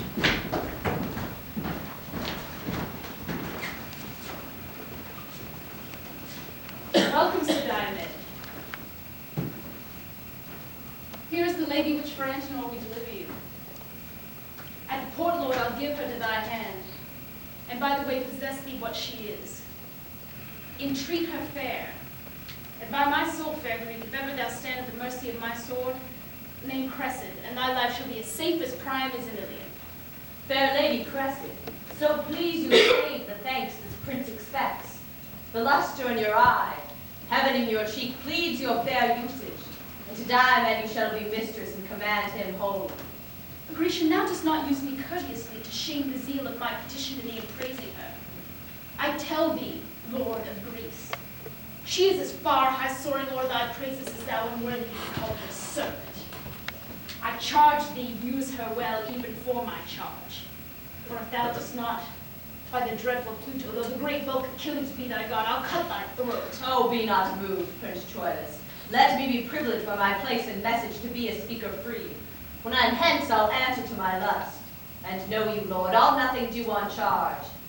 To her own work she shall be prized. But that you say be it so, I'll speak it in my spirit and honor no. Come to the port. I tell thee, Diomed, this braid shall oft make thee hide thy head. Come, lady, give me your hand. And as we walk to our own selves, bend we on equal talk. Hark, Hector's trumpet. Let us make ready. Yea, with the bridegroom's fresh alacrity, let us address to the Lord on Hector's heel. For the glory of our Troy, that this day by his fair worth and single chivalry.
And courtly counsel, I'll begin. So much for Nestor. I'll take that winter from your lips, fair lady. Achilles bids you. Welcome. I had a good argument for kissing once. But that's no argument for kissing now. But that's Pop Paris is hard. Which part of that's you and your argument? Deadly gall and theme of all our swords, for which we lose our heads to gild his horns. The first was Menelaus' kiss. This, mine. Patroclus kisses you. Oh, this is trim. Paris and I kiss on the board for him. I'll have my kiss, sir. Lady, by your leave. In kissing, you render or receive. You both take and give. I'll make my match to live. The kiss you take is better than you give. Therefore, no kiss. I'll give you food.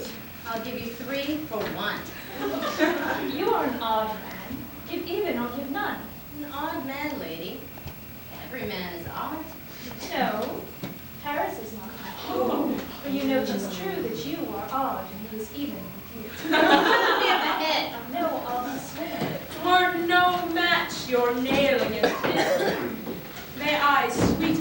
beg a kiss of you. Nay, I do desire it. why beg it? Why then, for Venus' sake, give me a kiss when Helen is a maid again and his? I am your debtor. Claim it when 'tis due. Never's my day. And then a kiss of you. Lady, a word. I'll take you to your father. A woman of quick sense, Fie. fie upon her. There's language in her eye, her cheek, her lip. Nay, her throat speaks. Her wanton spirit swimming out with every joint and motive of her body. To these encounters, so glib of tongue to give accosting welcome ere it comes, and widen clasp the tables of their thoughts to every ticklish reader, set them down for sluttish spoils of opportunity and daughters of the game. Your Trojan trumpet! Here comes the truth. All hail the state of Greece. What shall be done to him that victory commands? Hector bade ask. Which way would Hector have it? He cares not, he'll obey conditions. 'Tis done, Lord Hector. But securely done. A little proudly and great deal misprizing the knight opposed. If not Achilles, sir, what is your name? If not Achilles, nothing. This Ajax is half made of Hector's blood, in love whereof half Hector stays at home. Half heart, half hand, half Hector comes to seek the splendid knight, half Trojan and half Greek. A maid in battle then. I perceive you. Here is Sir Diamond. Go, gentlemen, stand by our Ajax. As you and Olivia consent upon the order of their fight, so be it. Either to the uttermost, or else a friend. That is being kin, hath since their strike before their strokes begin. They are already opposed. What Trojan is that saying that looks so heavy? The youngest son of Priam, the true knight, manly as Hector, but more dangerous. For Hector, as a blaze of wrath, subscribes to tender objects, but he, in the heat of action, is more vindictive than a jealous lover. They call him Troilus, and on him erect a second hope as fairly built as Hector.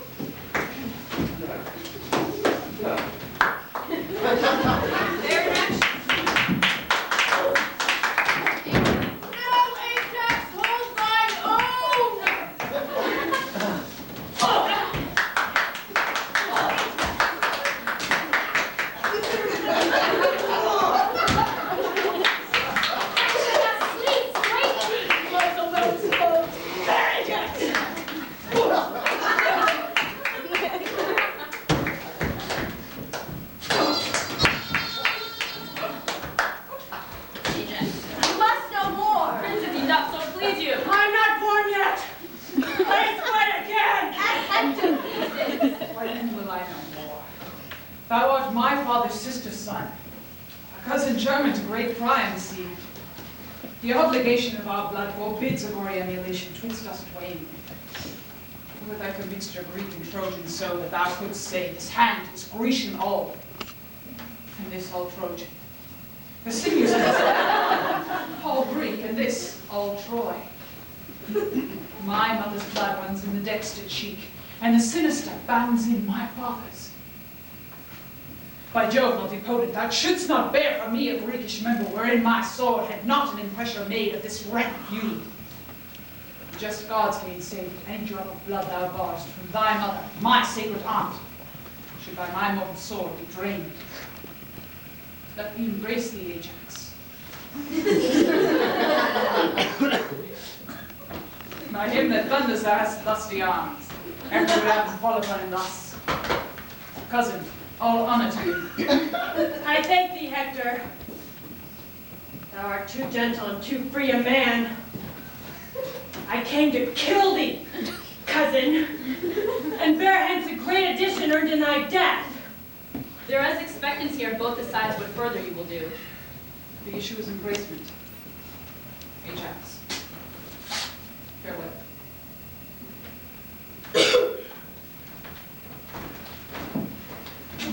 If I in entreaties might find success, shall I have the chance?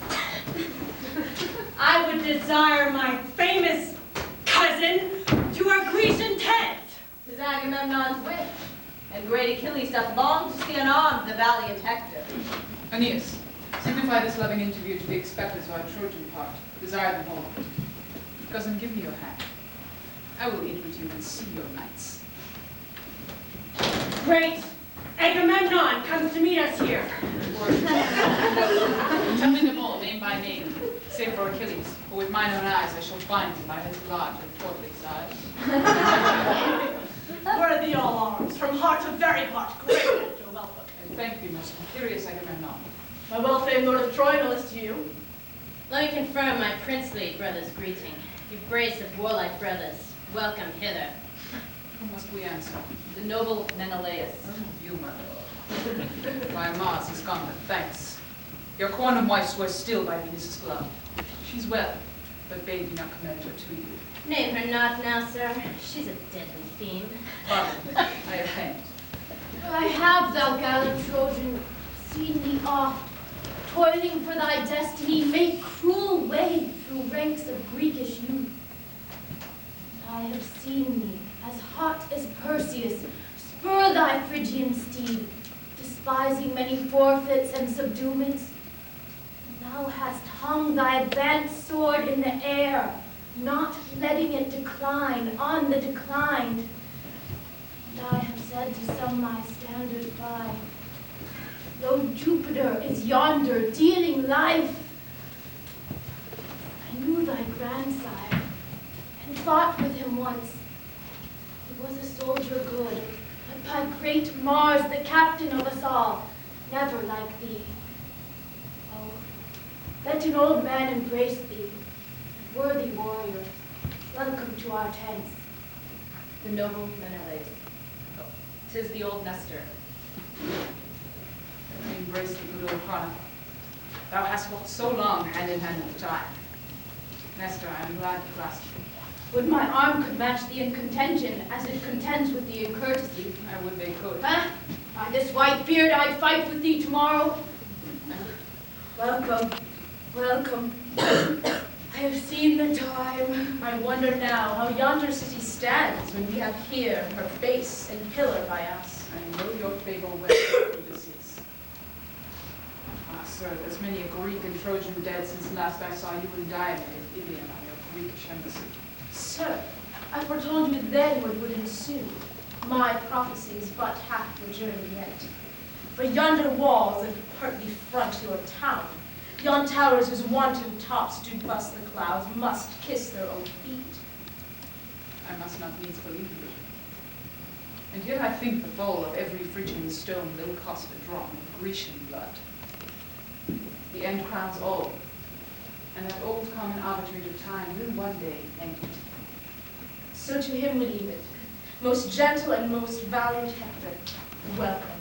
After the general, I beseech you next to see me and feast with me at my tent. I shall forestall thee, Lord Ulysses, thou.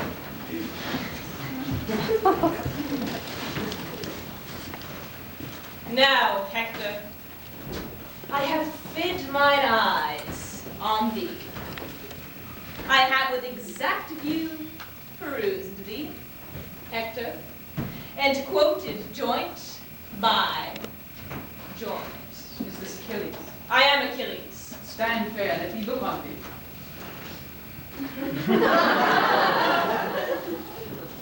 Behold thy fill. Nay, I have done already. Thou art too brief. I will thee a second time, as I would buy thee. You be limb by limb. Like a book of sport, thou breed me over. But there's more in thee than thou understandest. Why dost thou so oppress me with thine eyes? Tell me, you heavens, in which part of his body shall I destroy him? Whether there, or there, or there, that I may give the local wound a name, and make distinct the very breach where Hector's great spirit flew. Answer me, heavens. Would discredit the blessed gods, proud man, to answer such a question. Stand again. Think'st thou to catch my life so pleasantly as to renominate in nice conjecture without with it be dead? I tell thee, yea. Wert thou an oracle to tell me so, I'd not believe. Henceforth, God be well. From not only there, nor there, nor there, but everywhere, yea, over and over. Be wisest preacher. First, all you peers of Greece, going to my tent. There in the full convived way. Afterward, as Hector's leisure and your bounty shall concur together severally in treatment. Reap loud the taverns, and the trumpets blow that this great soldier may his welcome know.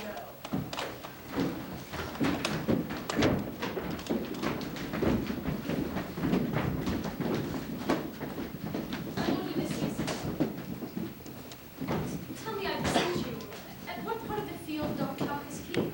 At Menelaus' tent, most princely Troilus. There Diomed doth feast with him tonight, who neither looks on heaven nor on earth, but gives all gaze and bent of amorous view on fair Cressida. May I, sweet sir, be so bound to you, after we leave Agamemnon's tent, to conduct me thither? You shall command me, sir. As gentle, tell me, of what honor was this Cressida in Troy? Had she no lover there that wails her absence? Sir, such as boasting show the scars mock his doom. Will you walk on? She was beloved. She loved. She is and doth. But still, sweet love is food for fortune's tooth.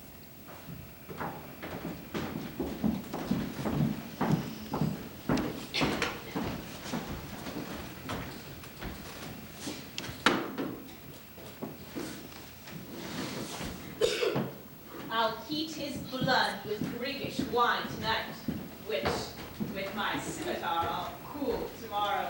Patroclus must feast him to the height. Here comes Thersites. And now thou core of envy, thou crusty botch of nature. What's the news? Why, thy picture of what thou seemest, an idol of idiot leisure burst, here's a recipe. From whence? Frankfurt. Why, thou full dish of fool from Troy. Well said, adversity. Prithee be silent, boy, I profit not by thy talk. Thou art said to be Achilles' male varlet. Male varlet, you rogue! What's that? Why, it is masculine whore. Now the rotten diseases of the south, the death-scribing, the ruptures, the catarrhs, the loads of gravel in the back, the lethargies, the cold palsies, the raw eyes, the dirt-rotten livers, the hissing lungs, the bladders full of impostume, the sciaticas, the live kills of the palm, the incurable bone ache, and the fee simple of the tetter, take again such preposterous discoveries. Why, thou damnable box of envy, thou! What means thou to curse thus? I curse thee. No, you ruinous butt, you whoresome, indistinguishable cur! No!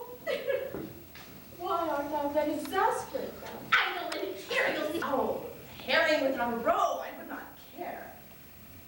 But to be Menelaus, I would conspire against destiny. Ask me not what I would be if I were not Thersites. I would rather be the louse of a Lazar. Would that I were not Menelaus. Hey, Nick.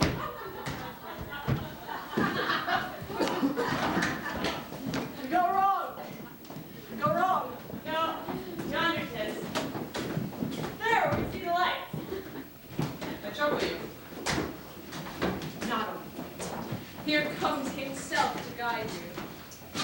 Welcome, brave Hector. Welcome, princes all. So now, fair Prince of Troy, I bid good night. Ajax commands the guard to attend on you. Good night to the Greece general. Good night, my lord. Good night to the Lord Menelaus. Sweet quotha, sweet sink, sweet sewer. Good night and welcome, both at once, to those that go or tarry. Good night.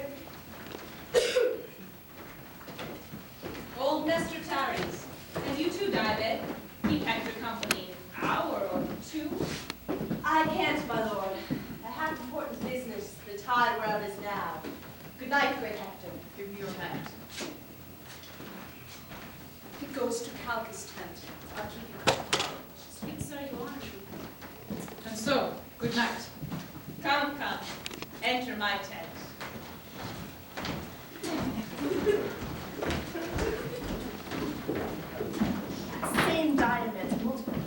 valuable, a most unjust knave. I trust him no more when he leers than I will a serpent when he hisses. He will spend his mouth and promise like Prattler the hound. But when he performs, astronomers foretell it, there will come some change. The sun borrows of the moon when Diomed keeps his word. I'd rather leave to see Hector than not to dog him. They say he eats a Trojan drab and uses the traitor Calchas' tent. All after. Nothing but lechery, all incontinent varmints.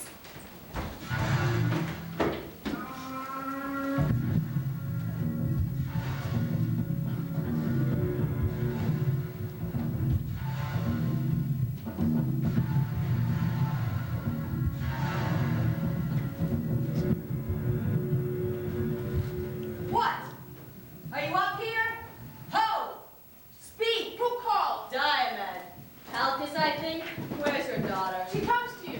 Stand where the torch burns. I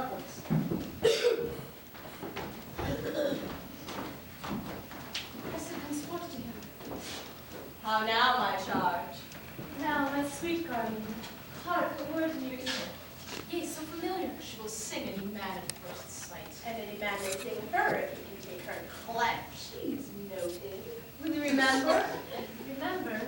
Yes. Nay, but do then, and let your mind be coupled with your word. What should she remember? List, sweet, honey Greek, tempt me no more to folly. Roguery. Nay then. I'll tell you what. Foe, come, tell a pin. You are forsworn. In faith I cannot. What would you have me do? A juggling trick to be secretly open. What did you promise you would bestow on me? I prithee do not hold me to mine own. I bid thee do anything but that, sweet Greek. Good night. Hold, patience. How now, children? Diomed! No, good night. I'll be your fool, no more. I better must. Hark, a word in your ear. Oh, pagan madness. I beseech you, Lord, go on. I behold you stay. Nay, good my lord, you've no to great distraction. I prithee stay. You have not patience. I pray you stay. By hell and all hell's torments, I will not speak a word.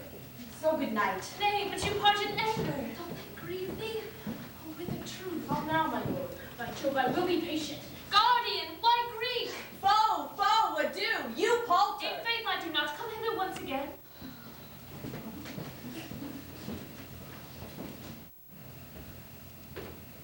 You shake, my lord, at something. Will you go? We will break out.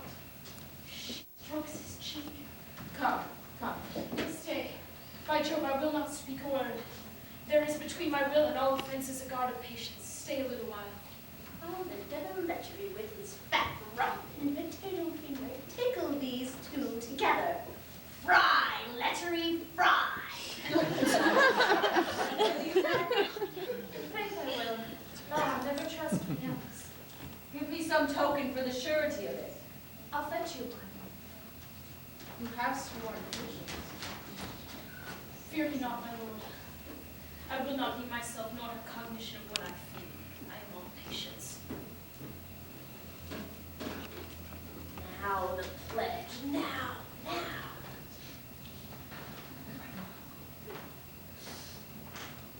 Here, Diomed. Keep this sleeve. Oh, beauty, where is thy faith? My lord. I will be patient. Outwardly I will. You look upon that sleeve. Behold it well. You loved me. Oh, false wench, give it me again. Whose what? It is no matter now, I have it again. I will not meet with you tomorrow night. I pity Diomed, visit me no more.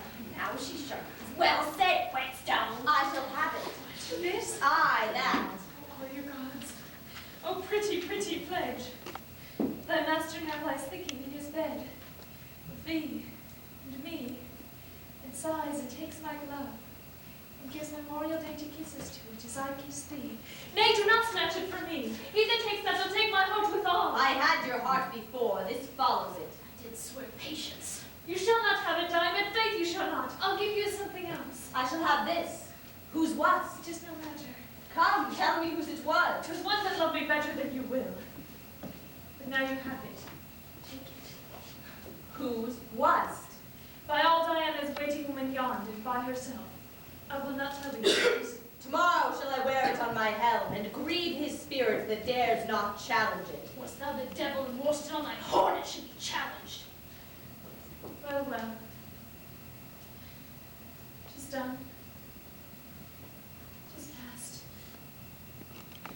And yet it is not. I will not keep my word.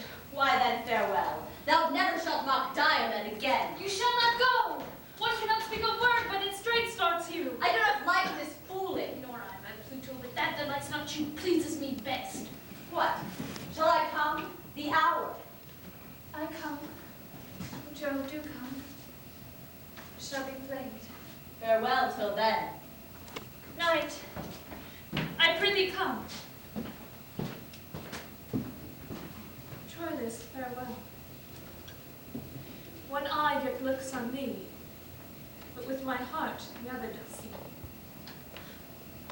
Poor our sex, this fault in us all find. The error of our eye directs our mind.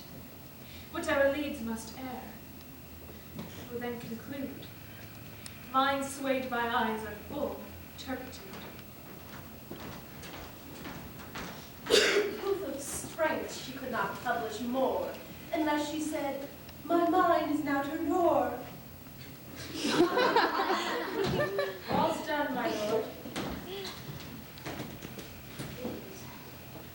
Why stay thee then?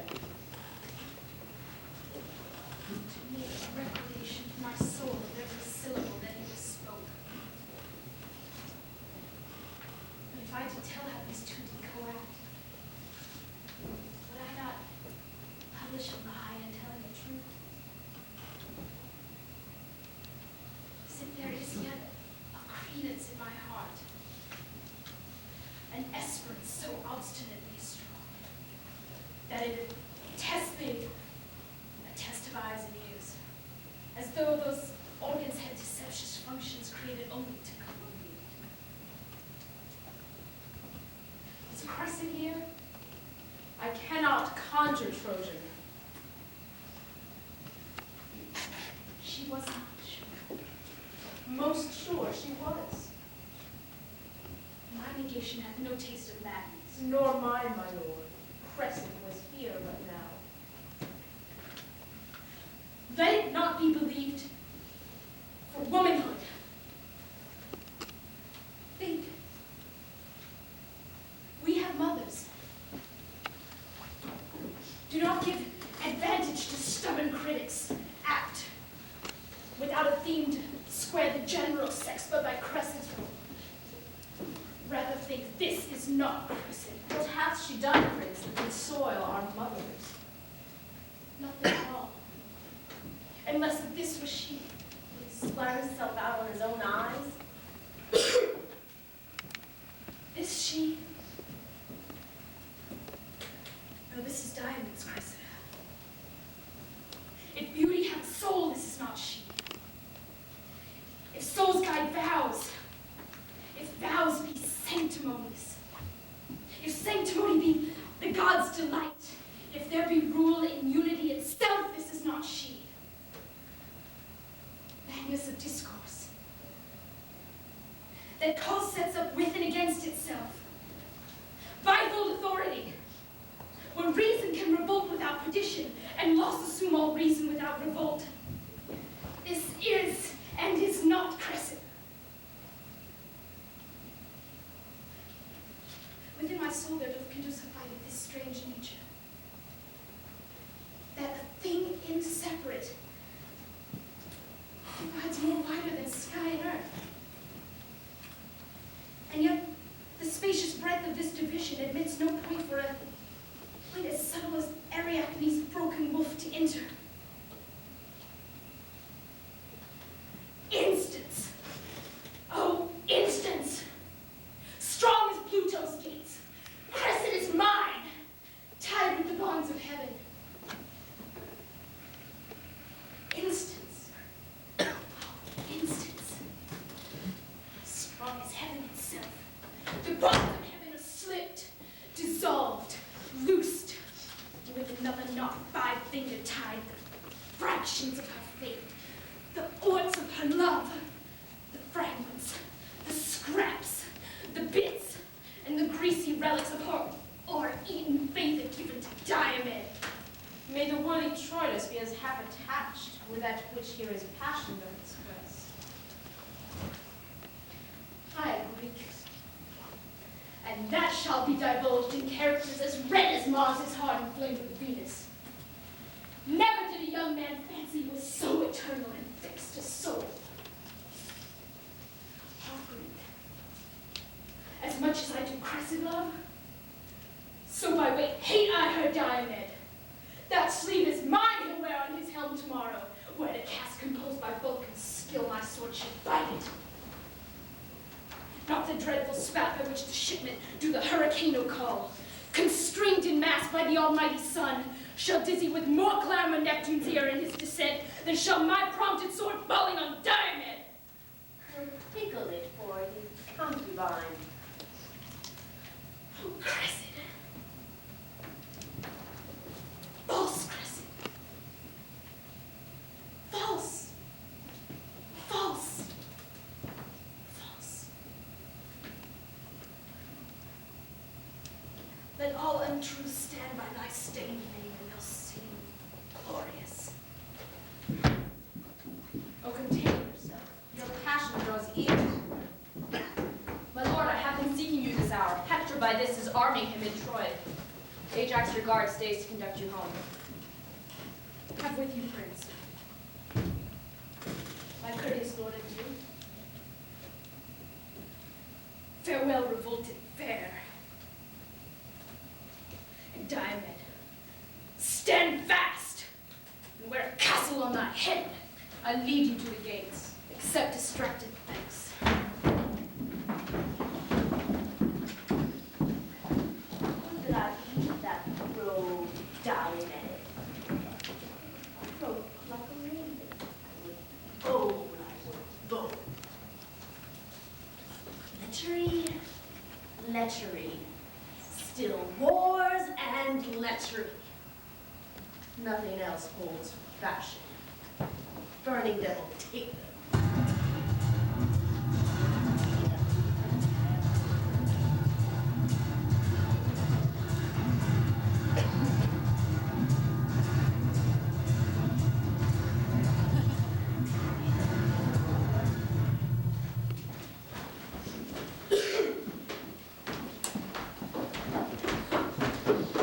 When was my lord so much ungently tempered to stop his ears against admonishment? Unarmed, do not fight today. Trained to offend you, get you winged. By all the everlasting gods, I'll go. My dreams were shown of ominous to the day. No more, I say. Where is my brother Hector? Here, sister, armed and bloody intent, consort with me in loud interpretation, pursuing him on knees. So I have dreamt of bloody turbulence, and this whole night had nothing been but shapes and forms of slaughter. Oh, 'tis true. Ho, bid my trumpet sound. No notes of Sally for the heavens, sweet brother. Gone, I say, the gods have heard me swear. The gods are deaf to hot and peevish vows. Their polluted offerings more abhorred than spotted livers in a sacrifice. So be persuaded. Do not count it holy to hurt by the unjust. It is as lawful. We would give much to use violent thefts and rob in behalf of charity. It is the purpose that makes strong the vow. But vows to every purpose must not hold. Unarmed, sweet Hector! Hold you still, I say. Mine honor holds the weather of my fate. Life every man holds dear, but the dear man holds honor far more precious dear than life. How now, young brother? Meanst thou to fight today? Cassandra, how my father No, faith youth, doth thy harness youth. Let grow thy sinews till the knot be strong. I am today in the vein of chivalry. Unarm thee and go, and doubt thou not. I stand today for thee and me and Troy. Brother Hector, thou hast a vice of mercy in you which better suits a lion than a man. What vice is that, good Troilus? Chide me for it. When many times the captive Grecian doth fall, even in the fan and wind of your fair sword, you bid him rise and live. 'Tis fair play. Fool's play by heaven. How now? How now? For the love of all the gods, let's leave the hermit pity with our mother. And when we have our armors buckled on, the venom vengeance ride upon our swords. Spur them to ruthful work, rein them from ruth. Aye, savage. Ah, Hector, then 'tis war. Troilus, I would not have you fight today. Who should withhold me? not fate, obedience, nor the hand of Mars beckoning the fiery truncheon in my retirement. Not Priam but Hecuba knees, their eyes are aglow with your course of tears. And not you, brother Hector, your fair sword drawn, opposed to hinder me, should stop my way but by my ruin. Lay hold upon him, Priam. Hold him fast. He is thy crutch. Now if thou lose thy state, thou on him leaning, and all Troy on thee, fall all together. Come, Hector, come. Go back. Thy wife hath dreamt. Thy mother hath had visions. Cassandra doth foresee. And I, myself, am like a prophet, suddenly enwrapped to tell thee that this day is ominous. Therefore, go back. Aeneas is afield, and I do stand engaged to many Greeks to appear this morning before them. Aye, but thou shalt not go. I must not break my faith. Thou knowest me dutiful. Therefore, dear son, let me not shame respect, but give me leave to take that course by your consent and voice which you do here. Forbid me, royal Priam. Priam, yield not to him. Do not, dear father. Andromache, I am offended with you. Upon the love you bear me, get you in.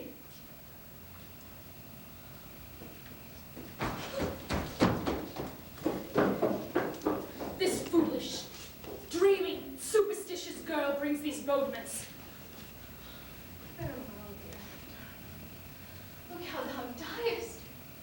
Look how thy eye turns pale. Look how thy wounds do bleed at many vents. Hark how Troy roars. How Hecuba cries out. How poor Andromache shrills her daughters forth. Behold distraction, frenzy, and amazement. Like witless antics one another meet, and all cry, Hector! Hector is dead! Hector. Away, away! There. Yes. Hector, I take away. Thou dost thyself and all our Troilus.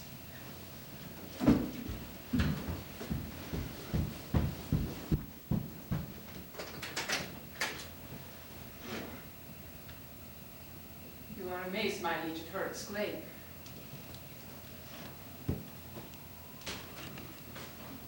Go in and cheer the town. We'll forth and fight, do deeds worth praise, and tell you them at night.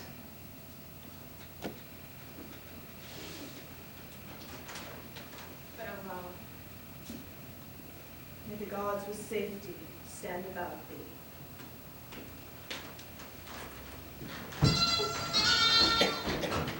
Hark, they are at it. Leave Diomed, I come to lose my armor with my sleeve. You hear, my lord? You hear? What now? There's a letter come from yon poor girl. Let me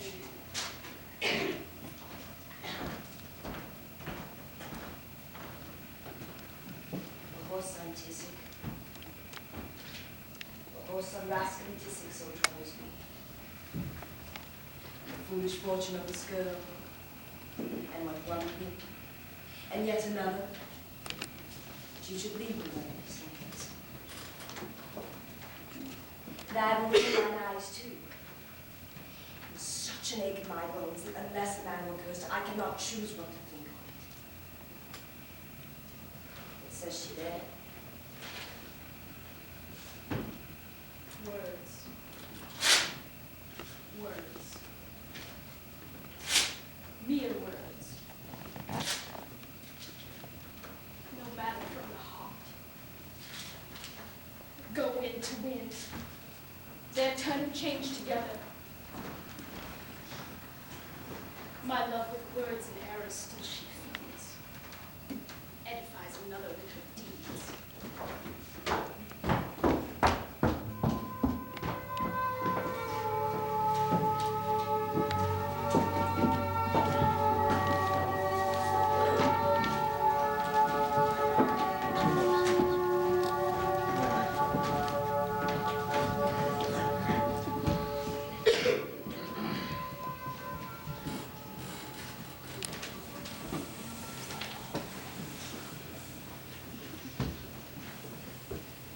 Soft! Here comes sleep! t'other. Why not? I do not fly. Have at me. Horn thy horn, Grecian! Now for thy horn! Now the sleeve! The sleeve! What art thou? Art thou for Hector's match? Art thou of blood and honor? No! Skirting really nice, but very really I do believe you.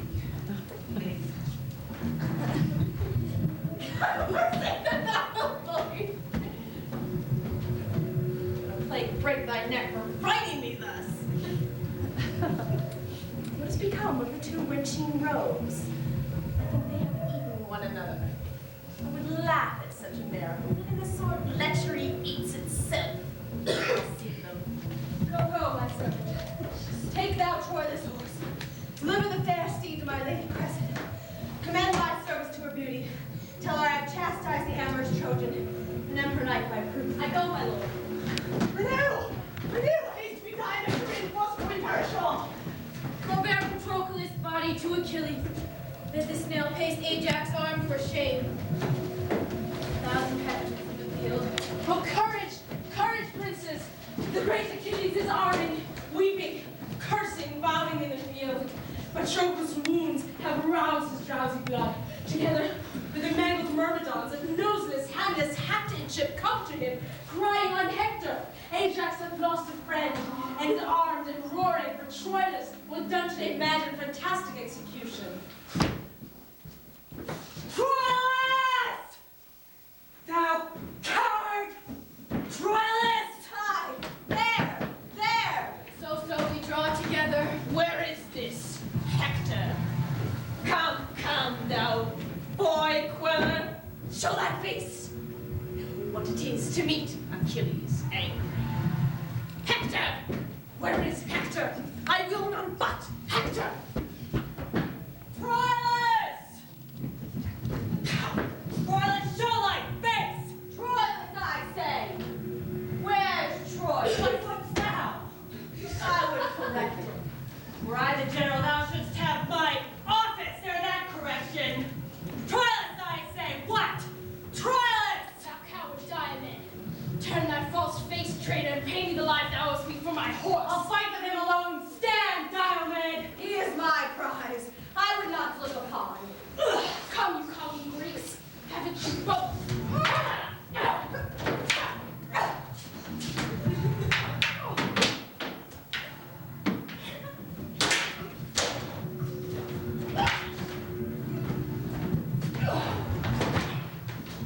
Yea, Troilus! Oh, well, not by this brother! Now do I see thee.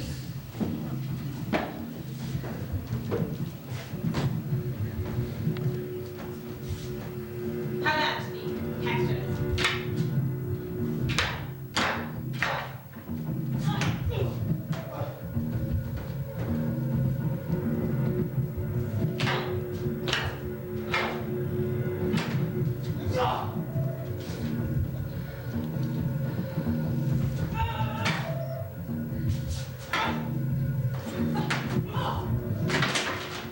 Pause if thou wilt.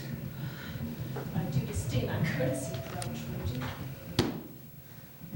Be happy that my arms are out of use. My rested neck befriends thee now. But thou anon shalt hear of me again. Till then, go seek thy fortune. Fare thee well. I would have been a much fresher man had I expected thee. Now, brother Troilus. Ajax hath taken Aeneas. Shall it be? No! I'll be taken to a bring off. Fate, hear what I say. I reck not though thou in my life today.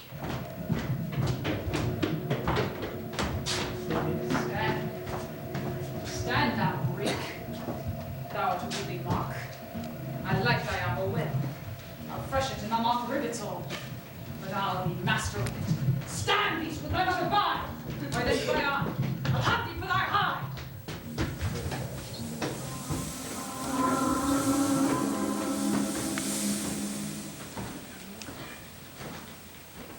hear about me. You, my myrmidons, mark what I say. Attend me where I wheel.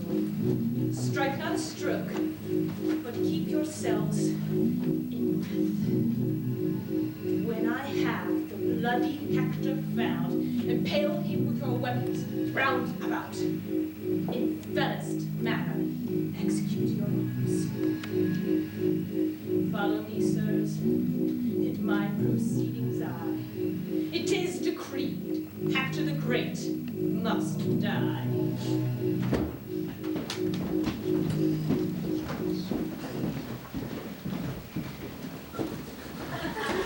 Burn, slave, and fight! What are that? Bastard son of Primus. I'm a bastard too! Bastard! Bastard in valor, bastard in cat, bastard in all things illegitimate. One bear will not bite another, wherefore should one bastard? Taking. This quarrel's most ominous to us. If the son of a whore fight before a whore, he tempts judgment. But farewell, bastard! Don't take me, coward!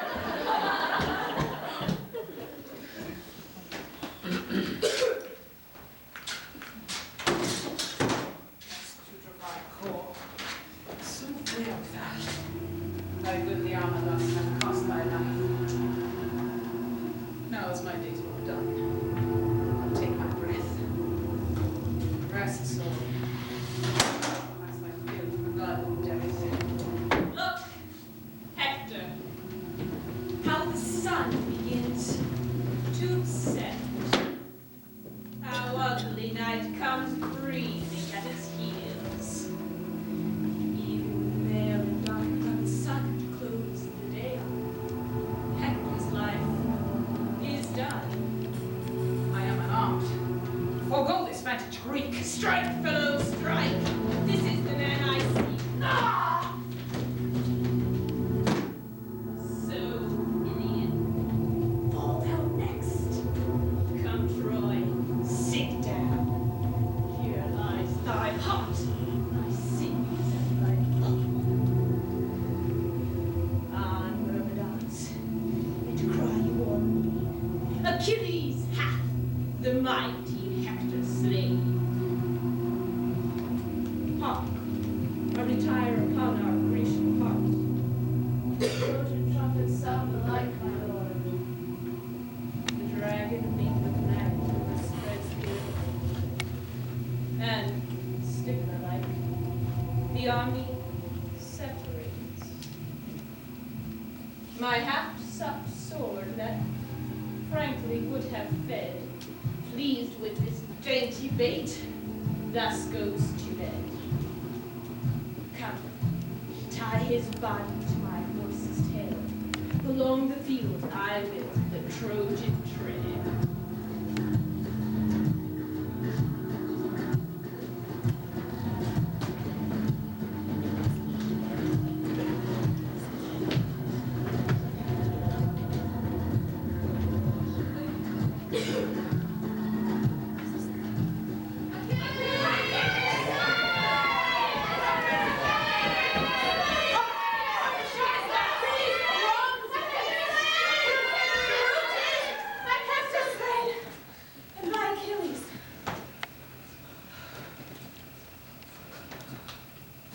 If it be so, then bragless let it be.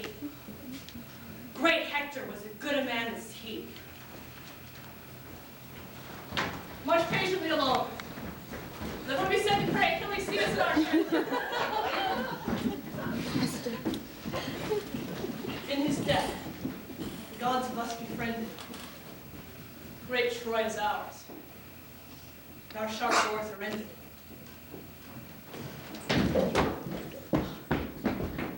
Stand ho! Yet are we masters! Never go home.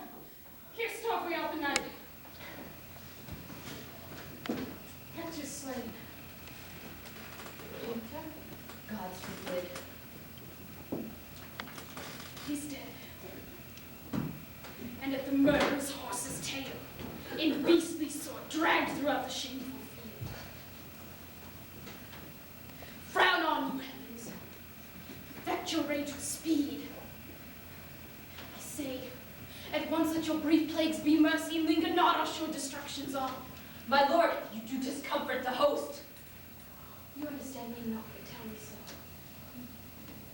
I speak not of flight, of fear, of death, but dare all eminence their gods and men address their dangers in.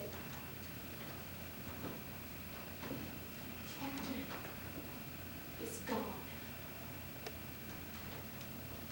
Who shall tell Priam or Hecuba? Let him that will a screech out I be called, go into Troy and say, there Hector is dead. There's a word where Priam turned to stone.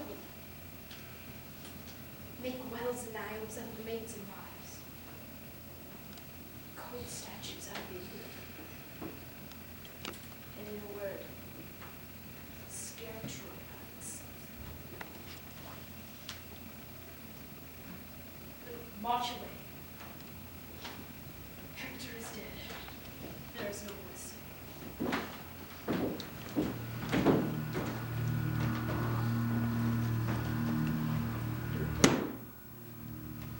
Stay yet.